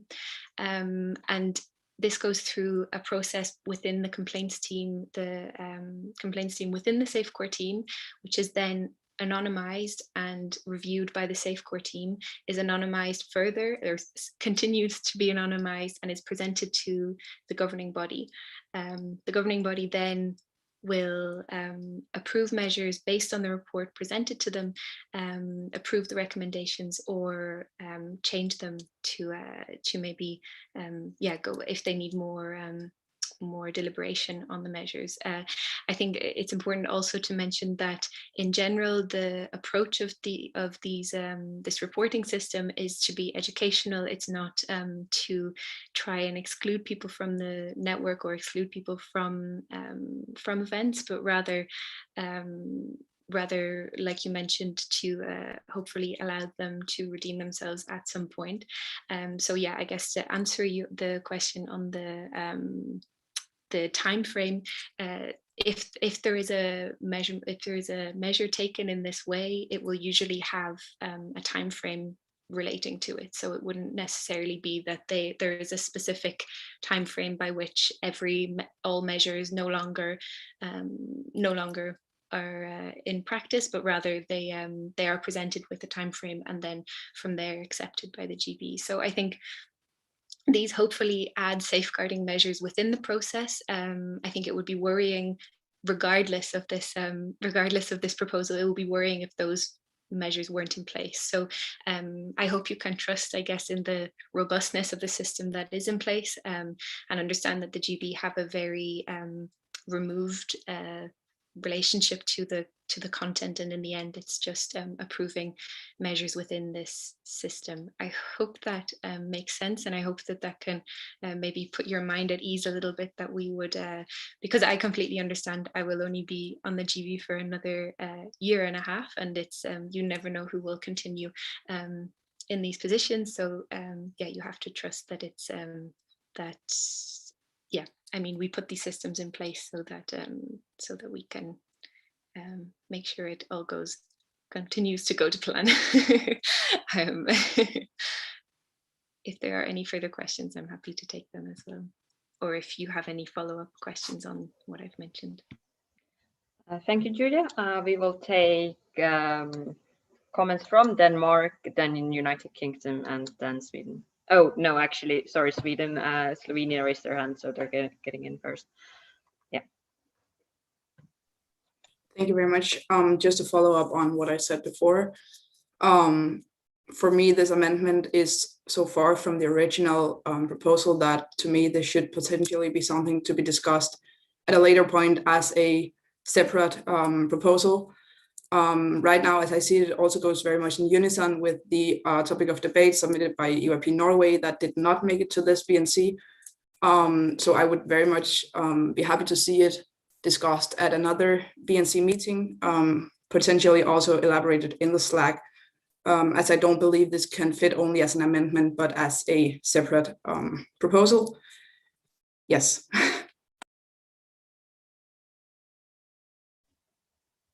Okay, United Kingdom no longer seems to have a point, so we will take Slovenia followed by Sweden. Oh yeah, I want to say that I think the proposal is a little bit problematic, because I do get the best intentions behind it, and I do agree that this well-being is a very important topic within EYP, but I do think that the proposal might be going a bit too much against democratic standards, because being able to discreetly remove somebody from the possibility to run, I think is a little bit too much of a strain on how democracy should work. Something that maybe I think could work is that the GP could issue a statement that this participant has in the past breached the like conducted in a way that is inappropriate in the EYP, and that maybe the members should consider that while voting. But I do think that it's not really appropriate to be able to just remove somebody from the from running without fully disclosing to the members the reasons why. And I do get why these reasons sometimes are hard to or are like it's due to personal reasons. You can't really be exposed, but that's why I think it's that this procedure shouldn't be in place, that the GP should remove the candidates like that. Thank you, Slovenia. Sweden, if you could make your point rather quickly, that would be great. There's a direct response. Well, yes, from Italy. Italy are recognized. Thank you very much. I think that what Rock just said is correct, but I don't think that exposing directly the reasons why someone is not eligible to, running for the governing body's election is correct. What I would think is that maybe just a general statement of just stating that a certain candidate has not reached the eligibility to run for the elections is sufficient. And then if an NC wants further clarifications on the reason, like the specific reasons why someone is not eligible, then they can write to the governing body, so that's we actually grant a certain level of privacy for the candidate, and that I think it's kind of a good middle ground for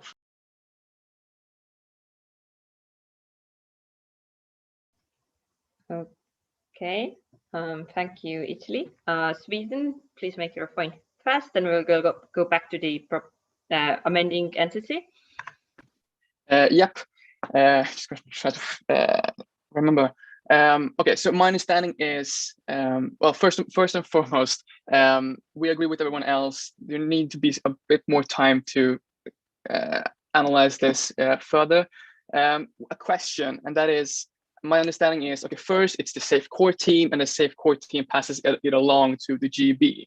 My question is it theoretically possible for the GB to ex officio by their themselves, without the safe core team, act upon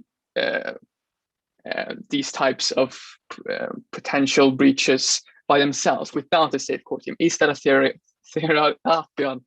my language. Is that a possibility? Is my question. Thank you. Okay, Julia, you have the answer, and after that, the BNC board would like to have like indicating votes after Julia has answered all the questions. Great, thank you. Yeah, just to quickly get back to EYP Sweden, that is not possible at all. All complaints go through the SafeCore team, and the GB has no other interaction in that. In fact, if the GB is at all, if any of the GB members are at all mentioned in the complaint or in any way connected to the complaint, they're excluded also from the discussion and from the decision. So hopefully that also reassures you of the integrity of the system.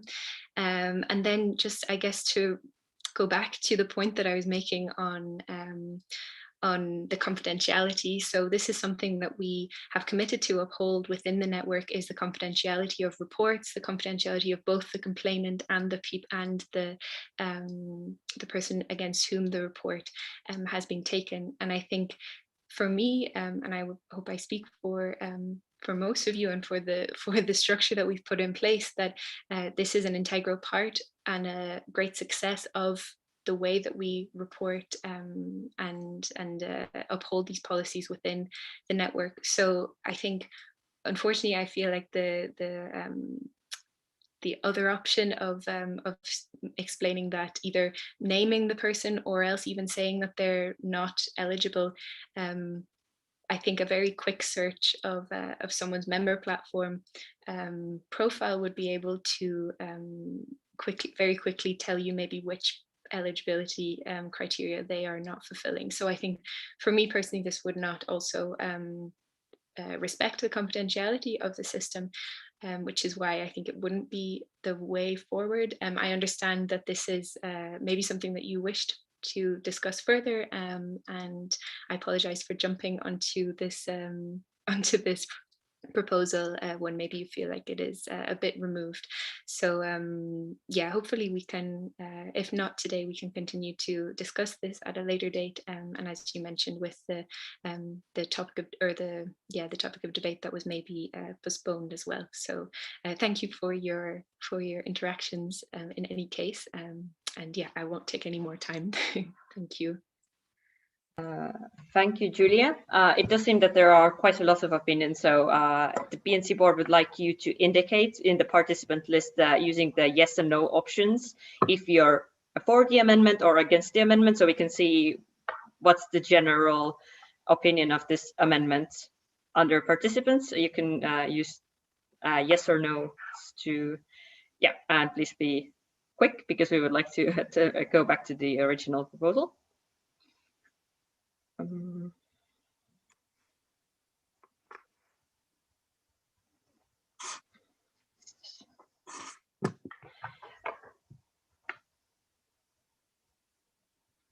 Okay, it does seem that we can't take it in mina contradicientes, so we're gonna have to do a really quick roll call. So when I say, so we're gonna have to vote on the amendment via roll call. So whenever I say your country's name, please say if you're against or for the amendment in particular. So EYP Albania? Against. Armenia? Against. Against. Austria? In favor. In favor. Azerbaijan? Not In favor. Azerbaijan? In favor. Belarus? In favor. Belgium? In favor. Bosnia and Herzegovina? Doesn't seem to be present. Croatia? No. Cyprus? Oh no, sorry, no. I didn't know which one of us was going to go. We're against it. Sorry. Okay. Croatia is against Cyprus. In favor. Czech Republic?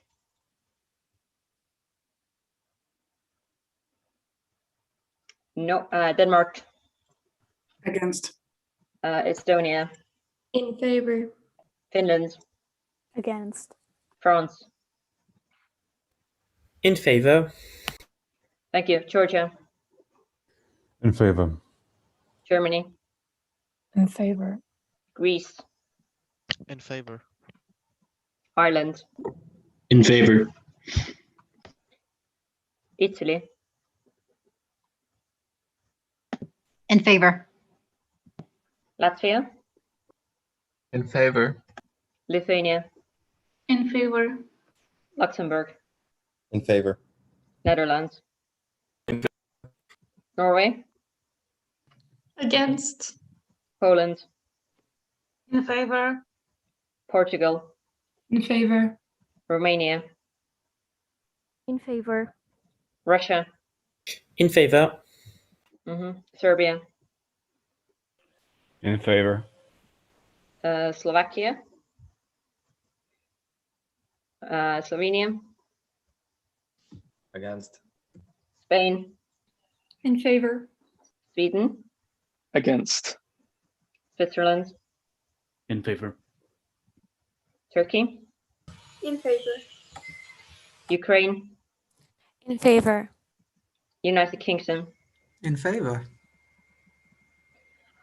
As this is a charter amendment, this needed 2/3 majority to pass, and indeed this amendment does seem to be has passed. So this means the amendment is now the proposal. It has replaced the original proposal made by EYP Cyprus, and now we will basically go on to whether or not we will approve of this proposal itself. If the proposal doesn't get approved, well, the amendment also kind of didn't get approved because it was an amendment, not a proposal itself. We will open the rounds of debate with UK and Sweden. Fantastic. Well, one finds himself in the rather unusual position of having to argue against a proposal, having voted for an amendment. But our qualms with this proposal were actually rather nicely summarized by Emilios in his speech when presenting the proposal as, you may say this person may not get elected, but I would rather avoid that risk. To reiterate, we agree with that assessment. Persons like Oza tend not to be elected in these proposals. Indeed, I believe he had the lowest percentage of any GB electant ever at 2%, followed by 1.3%. But then as a result of that, we do not agree with this idea that it is then reasonable to entirely remove those people, as we believe that what's lost as a result of that is the possibility of unique perspectives on EYP from those who have had literally no experience, can quite often come with a fresh perspective and an interest and insight into the work of EYP. And as a result of that, preventing these people from essentially being part of the debate would result in a far less insightful GB election process, rather than really make any tangible change, given that these people would never be elected in any reasonable circumstance, or rather any expected circumstance. Thank you, UK. We will now take point from Sweden as promised, and then we will go to Netherlands.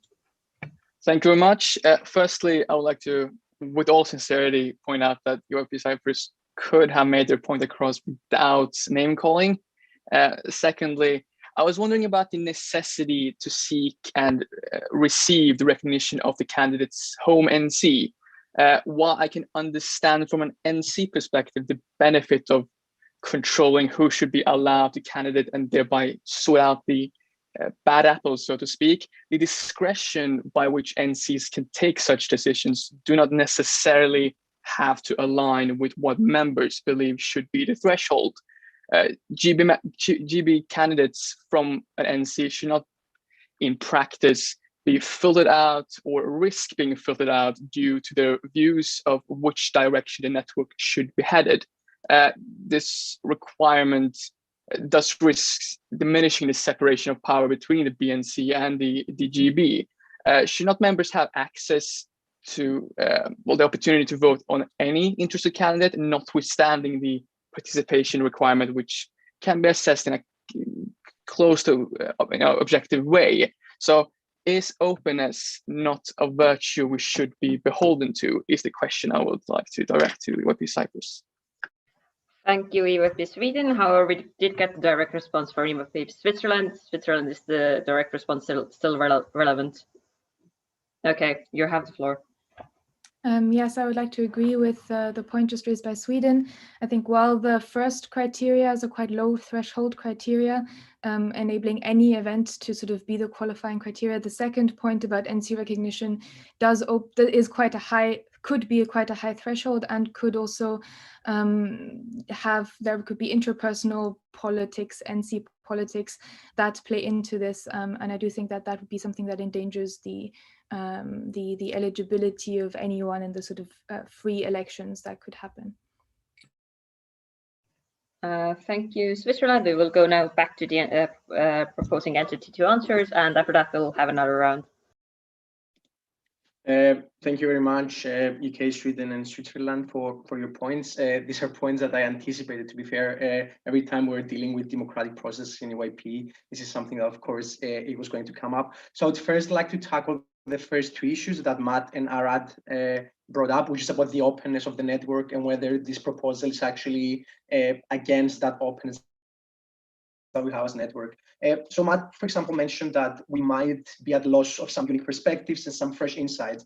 I would just like to direct you guys and have you think, if any of you have ever worked, for example, when you first started a job, regardless of how qualified you were, you needed some time to get a hang of it, to realize what the processes are in that job, and to actually understand what's going on in that field, regardless of what field you were at before.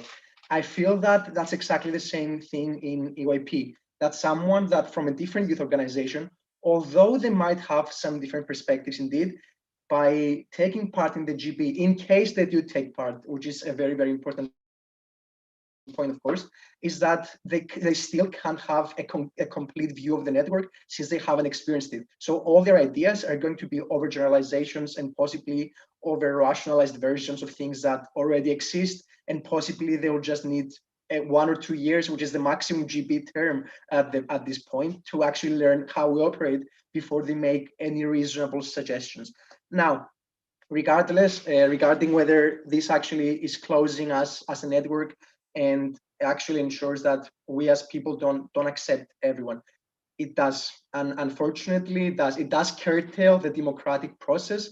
But from my point of view, at least, this is not exactly, we're not taking a step back, we're just ensuring that our representatives are the representatives that we actually want. And what do I mean by that? It's basically that in EYP, we are a very open network. Anyone can take part in EYP. Most EYP events are fairly open. There are people that can take part in ISs without ever having done an EYP event before. However, this is the GB is the only democratically elected body of the EYP that comes from the entire network. And I believe that the importance of the GB is what has pushed me and has pushed this proposal forward. The fact that we actually need some further limitations, right, to ensure that the people that actually represent us at the GB and make the changes, make the strategy. So for example, the 5-year strategy that we have going on is made by these people. I truly believe that EYP openness is one of the main points of EYP, but it shouldn't be so on that extent on the G procedure.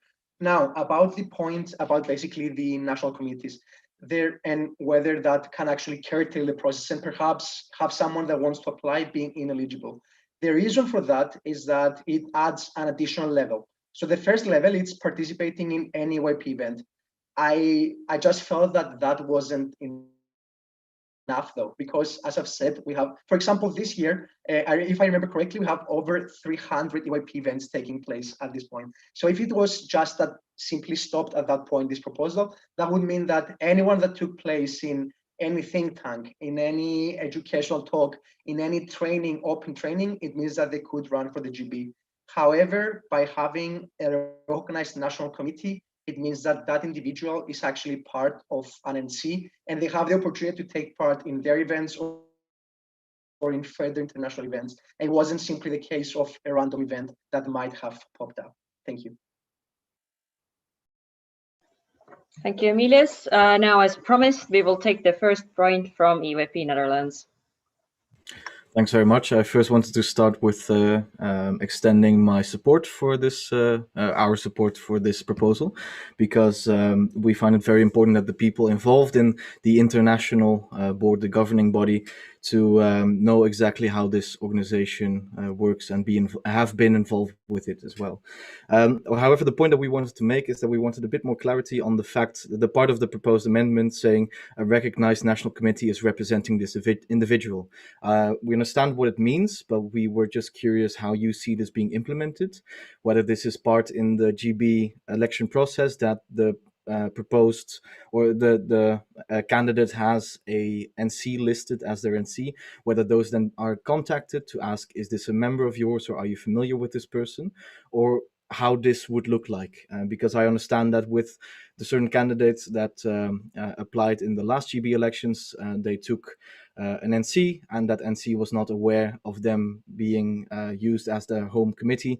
And I was just wondering, how would you see this being implemented in the GB election from now onwards?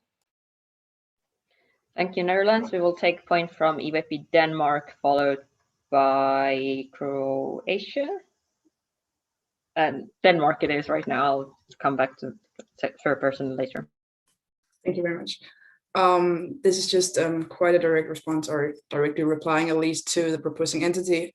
You say that EYP is open to the network and anyone can take part in the organization, which I think is exactly why this should not be implemented. If it should be implemented, some sort of requirements for running in the GB elections, their thresholds should be very, very low to actually keep the democratic process as it should be. You mentioned yourself that the GB is the only democratic body, but by making requirements that potentially can exclude some, I think that we remove some of this democratic process here. So that's something I'm very questioning of. Thank you, Denmark. We will take point from Croatia and then governing body, and then we'll go back to the proposing entity. Thank you for the floor. Yeah, my point goes back to the same question about the exclusion again. What I wanted to say is that although we support this quota in a way, so we believe there should be like a minimal bar to set, and in that effort, yes, this is a great idea. It should be done because obviously having random individuals might not be great. However, on the other side, having people who were parts of other student organizations such as ELSA or other places or other NGOs, etc.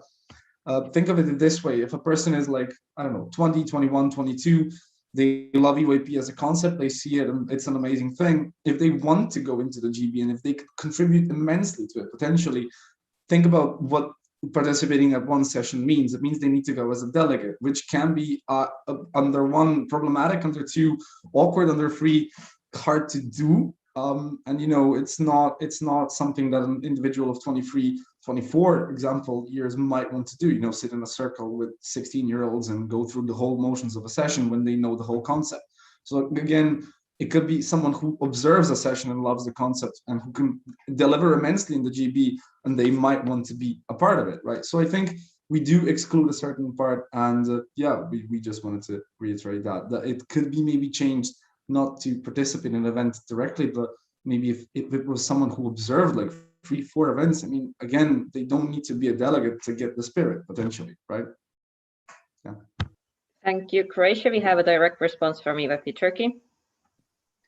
Yes, I was kind of wondering how they would observe like 3-4 events, but still not participate as a delegate or not get involved. Because I feel like if you are really interested and if you really want to contribute to this network, then it wouldn't be that much of a problem to attend to a university forum or like a session that is happening as a delegate, especially if you have observed an event 3-4 times. I'm kind of confused of what do you mean by that? Because if a person is 22 and have kind of an understanding of EYP, I would assume they have attended at least one event.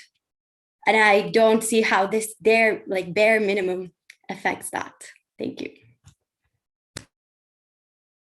Thank you, EYP Turkey. We will take point from the governing body and then we'll turn back to proposing entity. There was a direct response from EYP Croatia. Oh, okay, Croatia. Thank you for this. Sorry, if you don't mind, I would like just to respond to Turkey, Yeah. so I'll use my direct response for that. Yeah, no, I get what you mean. And well, for example, I think this was specifically EYP Austria, where we had it on a regional session. We had a outside party. I believe she was a teacher who was trying to see methods that could be used in teaching and generally in mentoring that we use in EYP, and to, you know, bridge the gap and see how we can use some stuff from EYP and some stuff from general teaching together. And for example, she, I think, visited 3 different sessions, and just as a juror of EP, she went around committees, and the whole day she watches this process and she watched the modules, you know.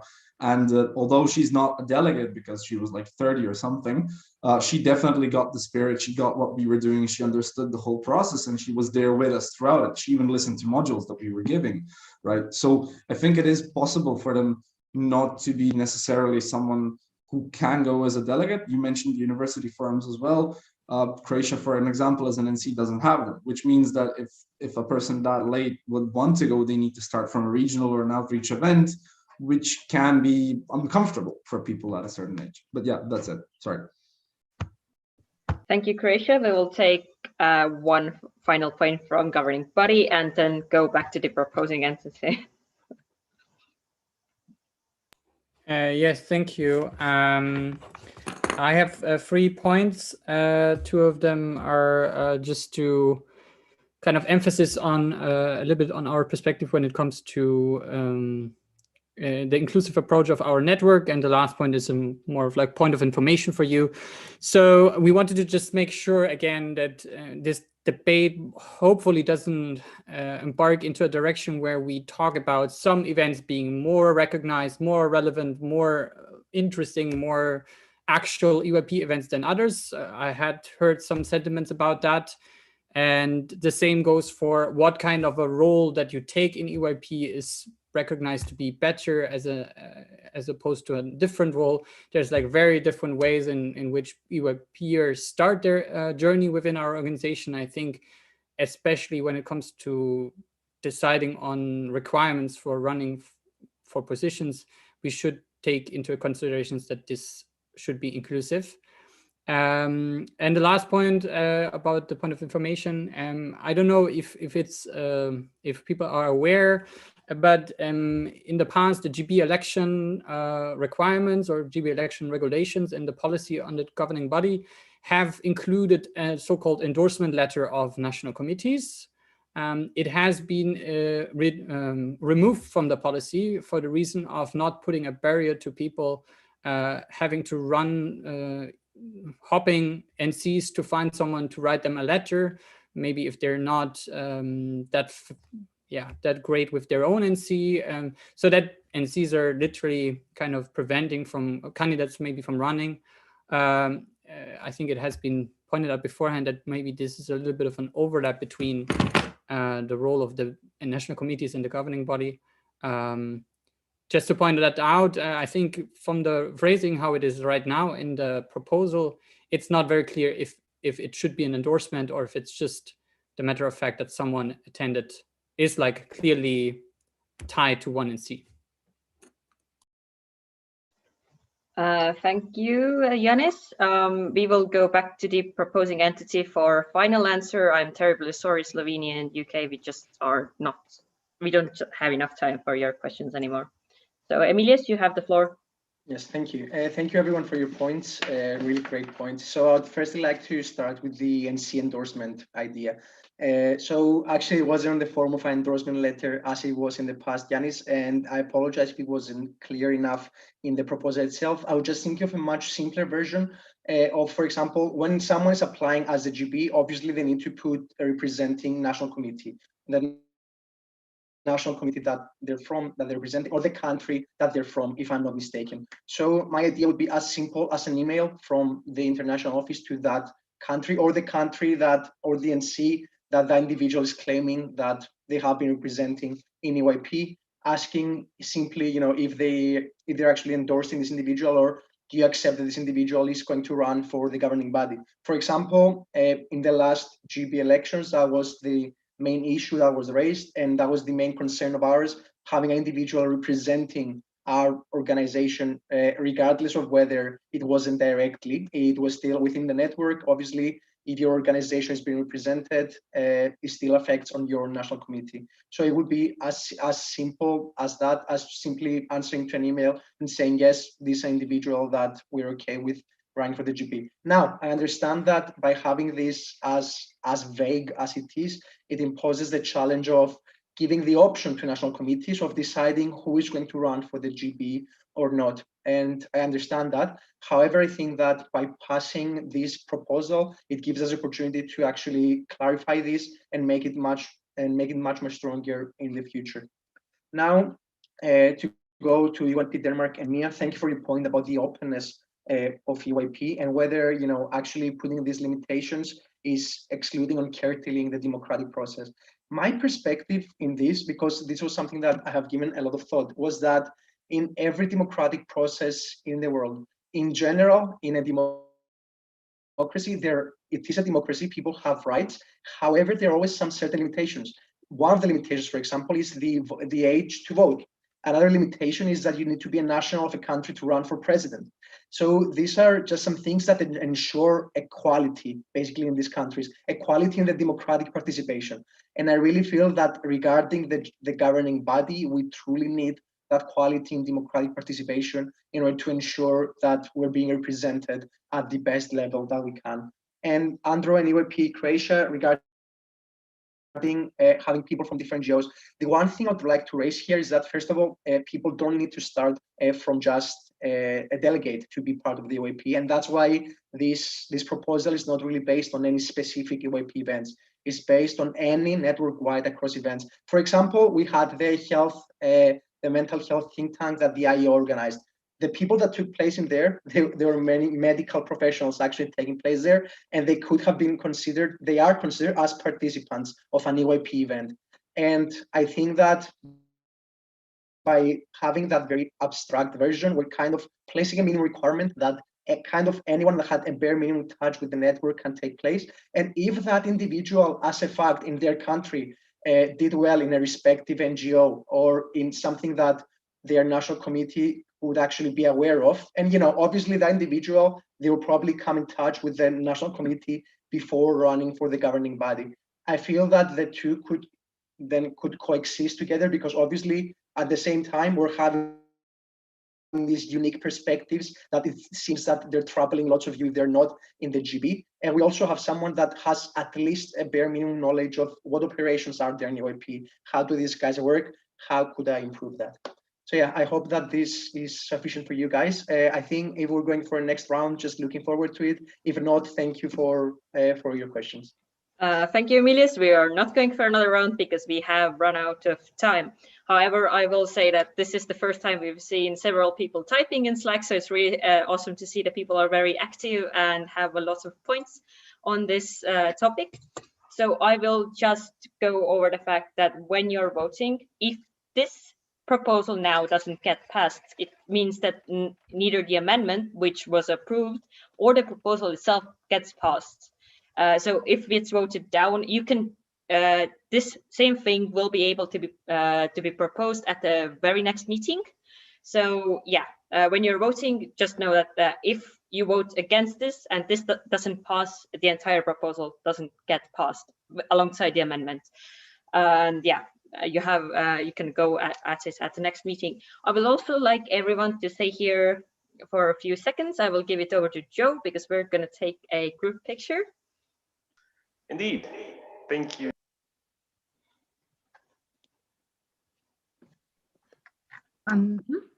Indeed, we will be taking a picture momentarily. Laura, I would ask you to take the picture since my laptop is. But maybe you could start sharing a screen so that we have more people on the screen. Yes, it's a bit please, easier. Yes, thank you very much. In which case, I would ask you to do your best smile and, I don't know, adjust your start.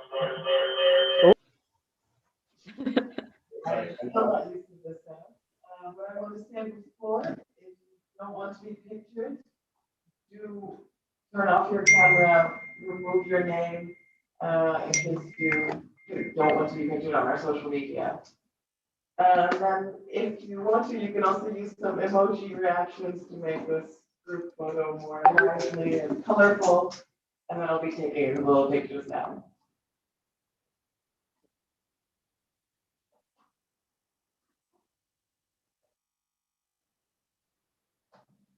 Sorry, just need a few attempts. Okay, thank you so much. Are you also scrolling through the pages? Okay, then in that case, please unmute yourself again.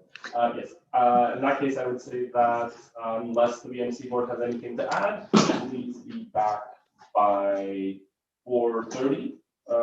And yeah, for the last bit of the day. And yeah, I will see you all in a few minutes. All right. Thank you, Joe. So yeah, we'll be going on a coffee break. I'm sorry we don't have time for a closing statement, Emilius, but please put it on Slack because that seems to be very active.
All right, everyone. Hope you guys are getting back. Hope you had a nice break. We know 15 minutes isn't too much, but we hope at least like you got a chance to step away from the computer and just kind of like remember that there's a world outside of your room, because that's always important. I see some people turning on their camera, so I assume people are arriving, which is amazing. And considering we only have one debate left today, and it's the small one, only half an hour, that means we no longer need to like think about a sustainable kind of like energy level for ourselves, which means we can go like, woo, absolutely bananas, crazy for this one. So I really hope everybody is ready to turn it out for this last half hour. Obviously, energizers are optional, but I will personally get up from my chair a bit and jump around because I'm in the mood for it, because I had coffee after lunch and it's finally kicking. So yeah, I do recommend you try it out. It's fun. I just like climbed up the stairs. With that said, and with that out of the way, we are in time for the last debate of the day, and that will be done by EYP Spain. I forgot about that. Anyway, the debate will be done by EYP Spain, and with that said, I will pass the word on to the speaker, which is Anastasia. Thank you, David. So yes, hello everybody. I hope you're all doing great. Let's get into this last debate. Basically, if I can get the next slide, please. Okay, yes, the aim of this proposal is to introduce a new clause in the policy on evaluation and feedback that would absolve team leaders of having to submit an evaluation if the official that is being evaluated requests so in specific exceptional cases. So why do I want to do this? How did this proposal come along? We'll see in the next slide. So next slide, please. Basically, this proposal covers for exceptional cases that have occurred in past international sessions, and the whole proposal actually stems from conversations that were had with different team leaders from past international sessions, whose names I would rather not disclose because I don't think it's my place, but you know, it happened. And basically, yes, it covers for these exceptional cases, such as the one that I mentioned in the original proposal, just for example, that a member after an international session decides to leave EYP, which is completely understandable, like you've reached your peak, whatever you want to leave, and you don't necessarily require an evaluation on your members platform. So you ask your team leader that you don't necessarily need it, so the team leader, it's like a favor to them that they don't have to submit that evaluation. Because otherwise what happens currently is that the team leader, if they don't submit an evaluation, they are negatively flagged on the members platform with a sad face. I don't know if you ever saw that in the members platform, that's what that's for. And it's reflected also in the sessions report, therefore negatively impacting the performance of that individual, that team leader in any possible future selection panel, which we consider isn't fair. If the reason for not submitting that evaluation is completely justifiable. What we want to also disclaim is that the evaluee, so the person being evaluated, is still very much encouraged and entitled to receive the feedback. The only thing would be that it would not be in the form of an evaluation on the members platform, but for instance, it could be a spoken evaluation through a call or a written evaluation, but that isn't published on the members platform, like just feedback. So the mechanism this would work in is the following, so that there aren't any loopholes, or at least as few as possible, is that first the request would be made by the official to the team leader, and the team leader is the first person who either approves or denies that request. This is meant to be there because to avoid cases of, for example, people performing not that well in an international session and not wanting an evaluation because they feel like their evaluation will hinder their performance in future selection panels. If the team leader feels like that's the case, they can deny the request and still give an evaluation to that person. The next step would be delivering a communication signed by both the person being evaluated and the team leader to the HR officer of the IO for a final approval. The reason why both people have to sign the communication is because we want to avoid cases of possibly a team leader taking advantage of this and submitting communication to the HR officer without the person being evaluated being actually aware of that and being absolved of an evaluation that the person being evaluated actually wanted. Wow, that was a mouthful. But yes, And the HR officer, we also wanted to explain that we're aware that the HR officer of the IO has already a lot of workload on their hands, but regardless, we want to emphasize that this mechanism isn't something that should be used too much. It's just there as, a safety net for these very exceptional cases. Therefore, we think that it is feasible. However, if it's not like this, then we encourage the IO or whatever to speak up and say so. And yes, if I could have the next slide, please. So yes, the proposal is adding this new clause, clause 16 to the policy, where basically we explain everything that I just mentioned to you in a short phrase. If you feel like something is missing, then please also say so in the debate and we can discuss it, but we think it covers what we have just discussed. Next slide, please. And the outcome would be that these team leaders, if the whole mechanism is approved by both the team leader and the HR, this team leader is absolved from submitting an evaluation without any repercussions in their members platform or in the report of the session. Okay, this would be all for the explanation, but before we go into the discussion, final disclaimers and sum up. Again, this mechanism is not intended to be used excessively. Therefore, the workload for the HR isn't meant to be too excessive either.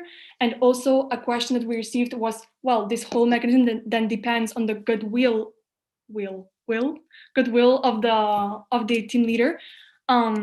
But frankly, like right now, if a team leader wants to submit a fake evaluation of a person that didn't perform well, they can already do it and not be honest in that sense. So yes, this mechanism would provide another way of being dishonest as a team leader, but nowadays we already rely on that honesty. So we would hope that this would not be used with an ill intention. And yes, finally, another question that we received was, how does this benefit the person being evaluated? Frankly, in no way. This is just a favor to the team leader that the person being evaluated would do. But again, if there is no, if the person being evaluated wants evaluation, then you don't submit the request. That's it. There's no one that can force you into doing it. So yes, this mechanism really is for only those exceptional cases that I mentioned before. And yes, with that, I will pass it on to the BNC board and the discussion. And yes, I look forward to hearing from you all.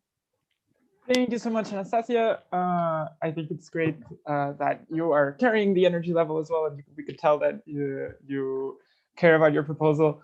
I really appreciate that you already took the time to think about some possible questions that may come up during the debate, and even talking with some other NC managers and kind of already clarified some of the points. I think that's very useful. And I think the proposal is now clear to the rest of the BNC. So with that said, as it is a fairly straightforward topic, the BNC board, based on the agenda setting poll, only set half an hour for this topic. And so the debate will be just open to any questions. There will be no pillars. And so with that said, if anyone would like to raise the point, please just raise your virtual hand. And I see some hands going up already. That's amazing. And I will take the first point from EYP Greece. You're recognized. Hello, everyone, and hello, Anastasia. Thank you so much for this very interesting proposal. Something that we would also like to see the input from other NCs, as well as maybe some questions and some concerns that we had, was the possibility that, if I remember correctly, the deadline for submitting this form was 2 weeks, or at least no later than 2 weeks after the end of the event. So something that we noticed was that this can be an especially short amount of time for someone to decide whether they want to continue being involved with the EYP or not. In particular, we noticed that there's a very real possibility that someone may decide at that time, or before perhaps, or even after the session, that they do not want to be in EYP. Maybe they're going to take some kind of long break. But again, it's entirely likely that after some amount of time, maybe 2 years or so, they could wish to come back. So our concern was mainly that such a proposal might, of course, the person can make that decision at that moment, but we cannot necessarily reflect on how this person would actually continue with an EYP in the future. Thank you so much, Greece. And we have a new face for this meeting, so we would like to recognize EYP Elevator. Thank you, David. And we would like to thank EYP Spain and Anastasia for their proposal.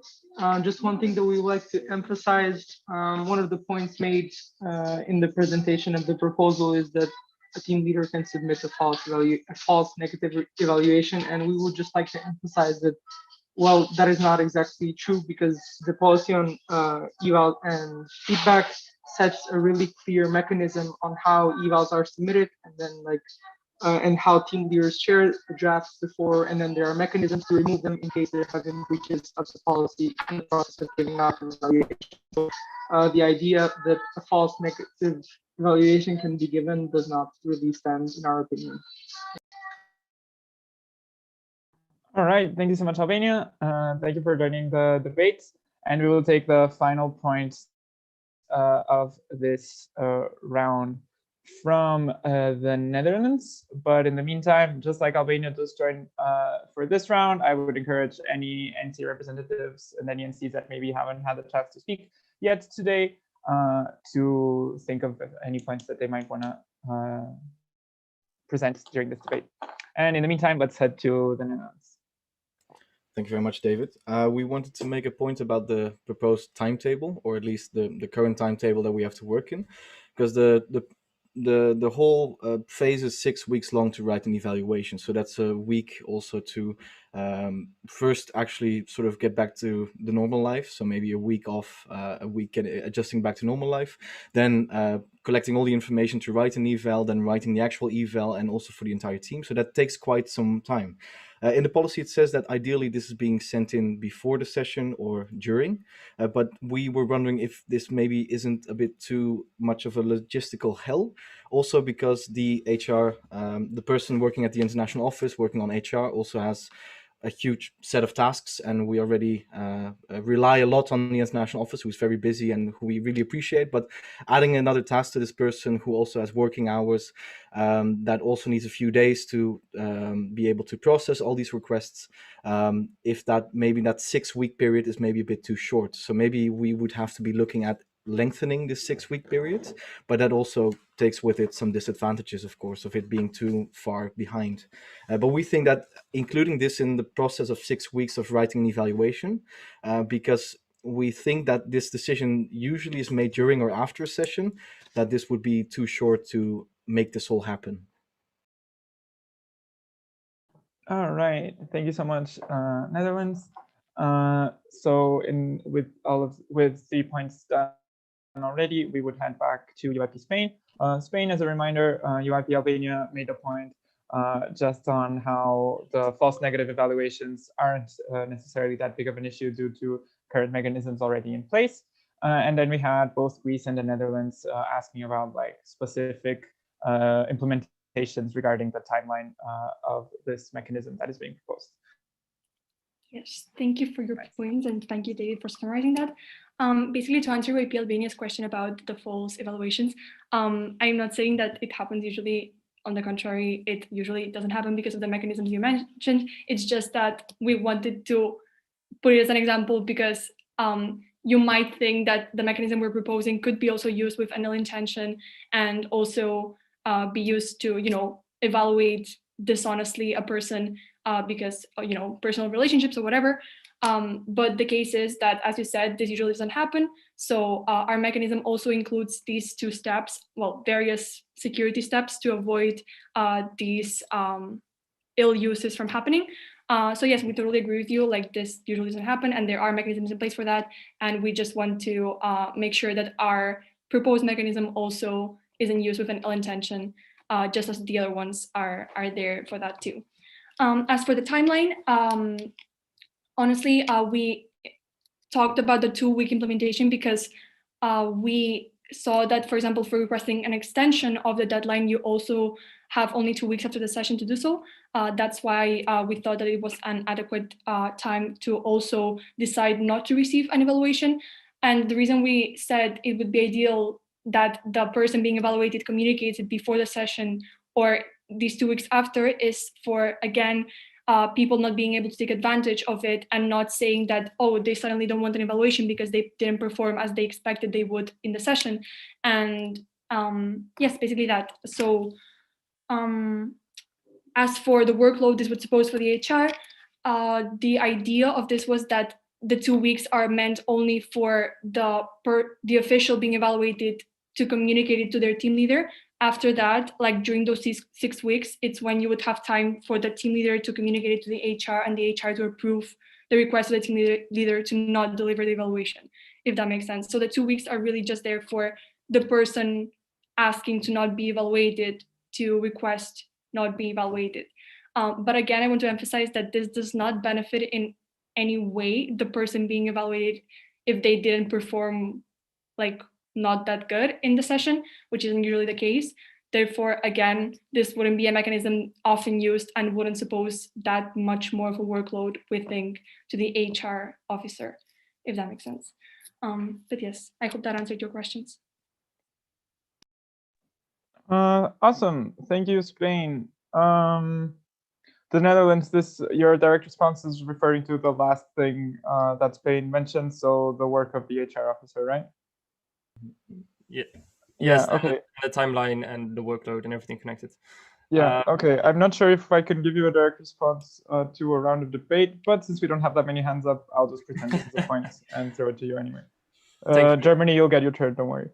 Yes, thank you for the flexibility. The point on the timeline is that in an ideal scenario, of course, you have those 2 weeks. But realistically, after an IS, the first week, nothing much happens. And then the first week after IS, then you kind of hope something happens in the second week.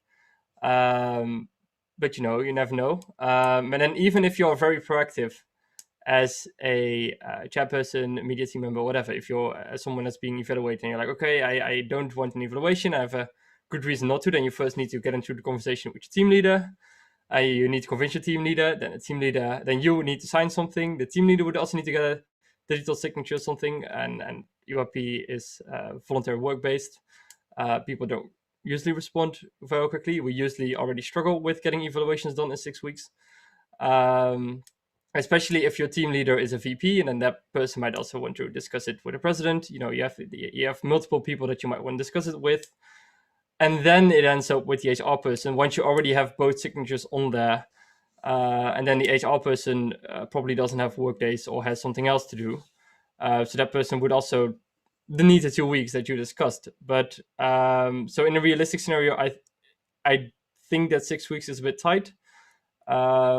And I think it would be possible to get a bit of an extension here. Of course, you can. There's a caveat of making a draft evaluation on the members platform, not filling anything in and then uploading it later, which could work here because you don't actually need to upload it, right, if it's approved. So I think there are ways to work around it, but I would move away from the 6 week deadline because it's quite tight and it might not work in practice. All right, thank you so much, the Netherlands. And as promised, we will go to Germany next. Thank you very much. Maybe just quickly building upon what Eric just said, is that also that maybe is the possibility also there that an IS official could also say after reviewing the written evaluation, no, thank you, I would rather not let this evaluation be put onto my members platform. Is that also a possibility? And would you then have to do the whole process of signing everything? Because I think that's most often the case, that you would make such a decision after reading the evaluation. So I think that might make the whole timeline thing a lot more problematic. And my original point was, do you already have like a set of examples or a set list of examples of what would be considered a extraordinary reason why that person doesn't want to receive an evaluation, is so that future team leaders of IS also know when they can grant this exemption and when not? Thank you. Thank you, Germany. And with only one hand up, we'll take the final point of this debate and the final point of the day from EYP Croatia. You're recognized. My question is just a bit of regard. You were talking a lot about the workload of the HR officer at the IO. I'm basically wondering how many people are actually talking per year that would be encompassed or would take advantage of on this proposal, because at least from my point of view, I don't think it's that many people. A lot of people continue doing UAP afterwards when they are officials doing NC related stuff or being higher up IS officials or aspiring towards it. So basically, what's the amount of people that are covered by this proposal? Thank you. All right, thank you, Croatia, for finishing off the day. And so with that out of the way, we've had 3 points touching on 3 different things. Spain, are you ready to answer them? Okay, perfect. Then I'll give you the floor. Thank you. So answering EYP the Netherlands point about the timeline, I mean, I guess it's subjective and also depends on a case-by-case basis on how proactive, as you said, each official is on whether they want to receive an evaluation or not. But I want to insist again that this is not meant to be a decision really made after the session, but rather if a person, for example, knows that they want to leave EYP after the session, they will probably know it before the session actually happens, or I think that 2 weeks limit is enough for them to realize that. But if you feel that that is not enough, then of course considering an extension to that period could be talked about and like could be considered in the future. But for now, I think that the 2-week period to only, like the only thing you have to do is just submit that request to your team leader, which can literally be just a message like, hi, I don't want an evaluation. Then I think personally, well, you might be saying things that it's enough. But of course, if you don't think so, then we respect that and like it's totally understandable, and we can obviously discuss that later on Slack if you want. As to EYP Germany about the possibility of rejecting an evaluation after reading through it, again, this would come down to the team leader deciding on whether that is a valid reason to reject an evaluation. If the team leader considers that that is not a valid reason to reject it just because they don't like it, then of course the team leader can just reject the request of that person to not be evaluated, and the evaluation would still be published. Therefore, that would sort of prevent the scenario that you described of a person just rejecting it because they don't like it. And yes, and after all, again, this all comes down to the discretion of the team leader and of the HR officer. And that also answers the question of like, if we thought of examples or not, as it like, honestly, the only example we presented and could think of is the one that I mentioned of people leaving EYP. But obviously there could be other possible scenarios that I don't know of, or that I'm not aware that may have happened. But again, it is all under the discretion of the team leader and HR in the end, and our trust that they will, not use this mechanism or not approve this mechanism if they really feel like there is not a valid reason to do so. And yes, and to answer EYP Croatia, well, we totally agree with the fact that you said that from your experience, this usually probably doesn't happen that often, that people don't want an evaluation. And we totally agree. And it's what we mentioned in the beginning, that we don't expect this mechanism to be used that much. And we hope it isn't used that much because, again, we don't want to place too much workload on the HR officer, but still provide a mechanism for these exceptional cases in case it is needed for some reason. And yes, I hope that answered all your questions. And yes, to sum up a bit also, I want to say that if you feel like the dangers of this proposal or like the cons of this proposal are worse than the benefit it would give to these exceptional cases, then of course, like, you're totally entitled to do whatever you want and vote against. But I personally believe, and we believe, that it would be something that could benefit the exceptional cases greatly, and the possibility of it really being used ill-intentionally is not that great, and to not say almost impossible. Therefore, yes, I would encourage you to all vote in favor of it when the time comes. But yes, that's all. Thank you.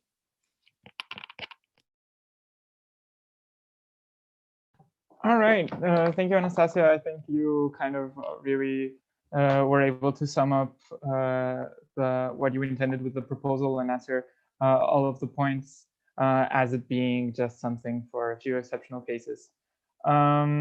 With that said, even though we're 5 minutes earlier, we are gonna call this debate to be over. And I wanted to personally thank all of you guys for the great work and the great debates today. I hope you're not feeling too tired and that are ready to come back at it tomorrow because we have some fun debates to have tomorrow as well. With that said, I'll pass it on to Stefan for closing of the meeting. Thank you very much, David. And following up on what David said, I wanted to give you some statistics for the day. We had 50 points of debate, 10 direct responses, 3 statements, 1 amendment, and 5 workshops happen today from 9 to 5. And with this being said, I want to thank EYP UK, Turkey, Netherlands, Belgium, Croatia, Denmark, France, Germany, Sweden, and Switzerland for being extremely active during the day with their points. And I also want to encourage all the other NCs to continue in this practice and be as active as they can tomorrow, so we have more interesting debates like we had today. With this being said, the day is officially closed, so please take some time to rest, stay hydrated, as David said, and join the socializing that will happen in 30 minutes on the same probably room, but João can tell you more about it as he is the one in charge. So João, if you have some better information. Thank you, Stefan, and thank you, everyone. I'll speak on behalf of João. But firstly, thank you also to the BNC board for your wonderful moderation and for keeping us all in sync throughout the day. And thanks everyone for for a very good day. I'm looking forward to tomorrow, and maybe people who are joining for the socializing could react with a reaction to indicate that you are joining us in half an hour for some fun activities coordinated by João. So maybe we could see who is planning to join. Great. Socializing activities will be a Gartic phone activity and the good old Among Us, already a staple of BNC meetings in the digital era, of course. Please join us for some very epic murdering through digital means. Okay, great. Thank you, João. And yeah, then we'll see some of you in half an hour, and then we'll see all of you again tomorrow at 9. The program starts again. And bye-bye. Thank you very much, everyone. Thank you, Anya and João, and see you in 30 minutes. Thank you, everyone. Have a nice evening. Bye-bye. Bye-bye. Bye. See you tomorrow. Bye. Bye.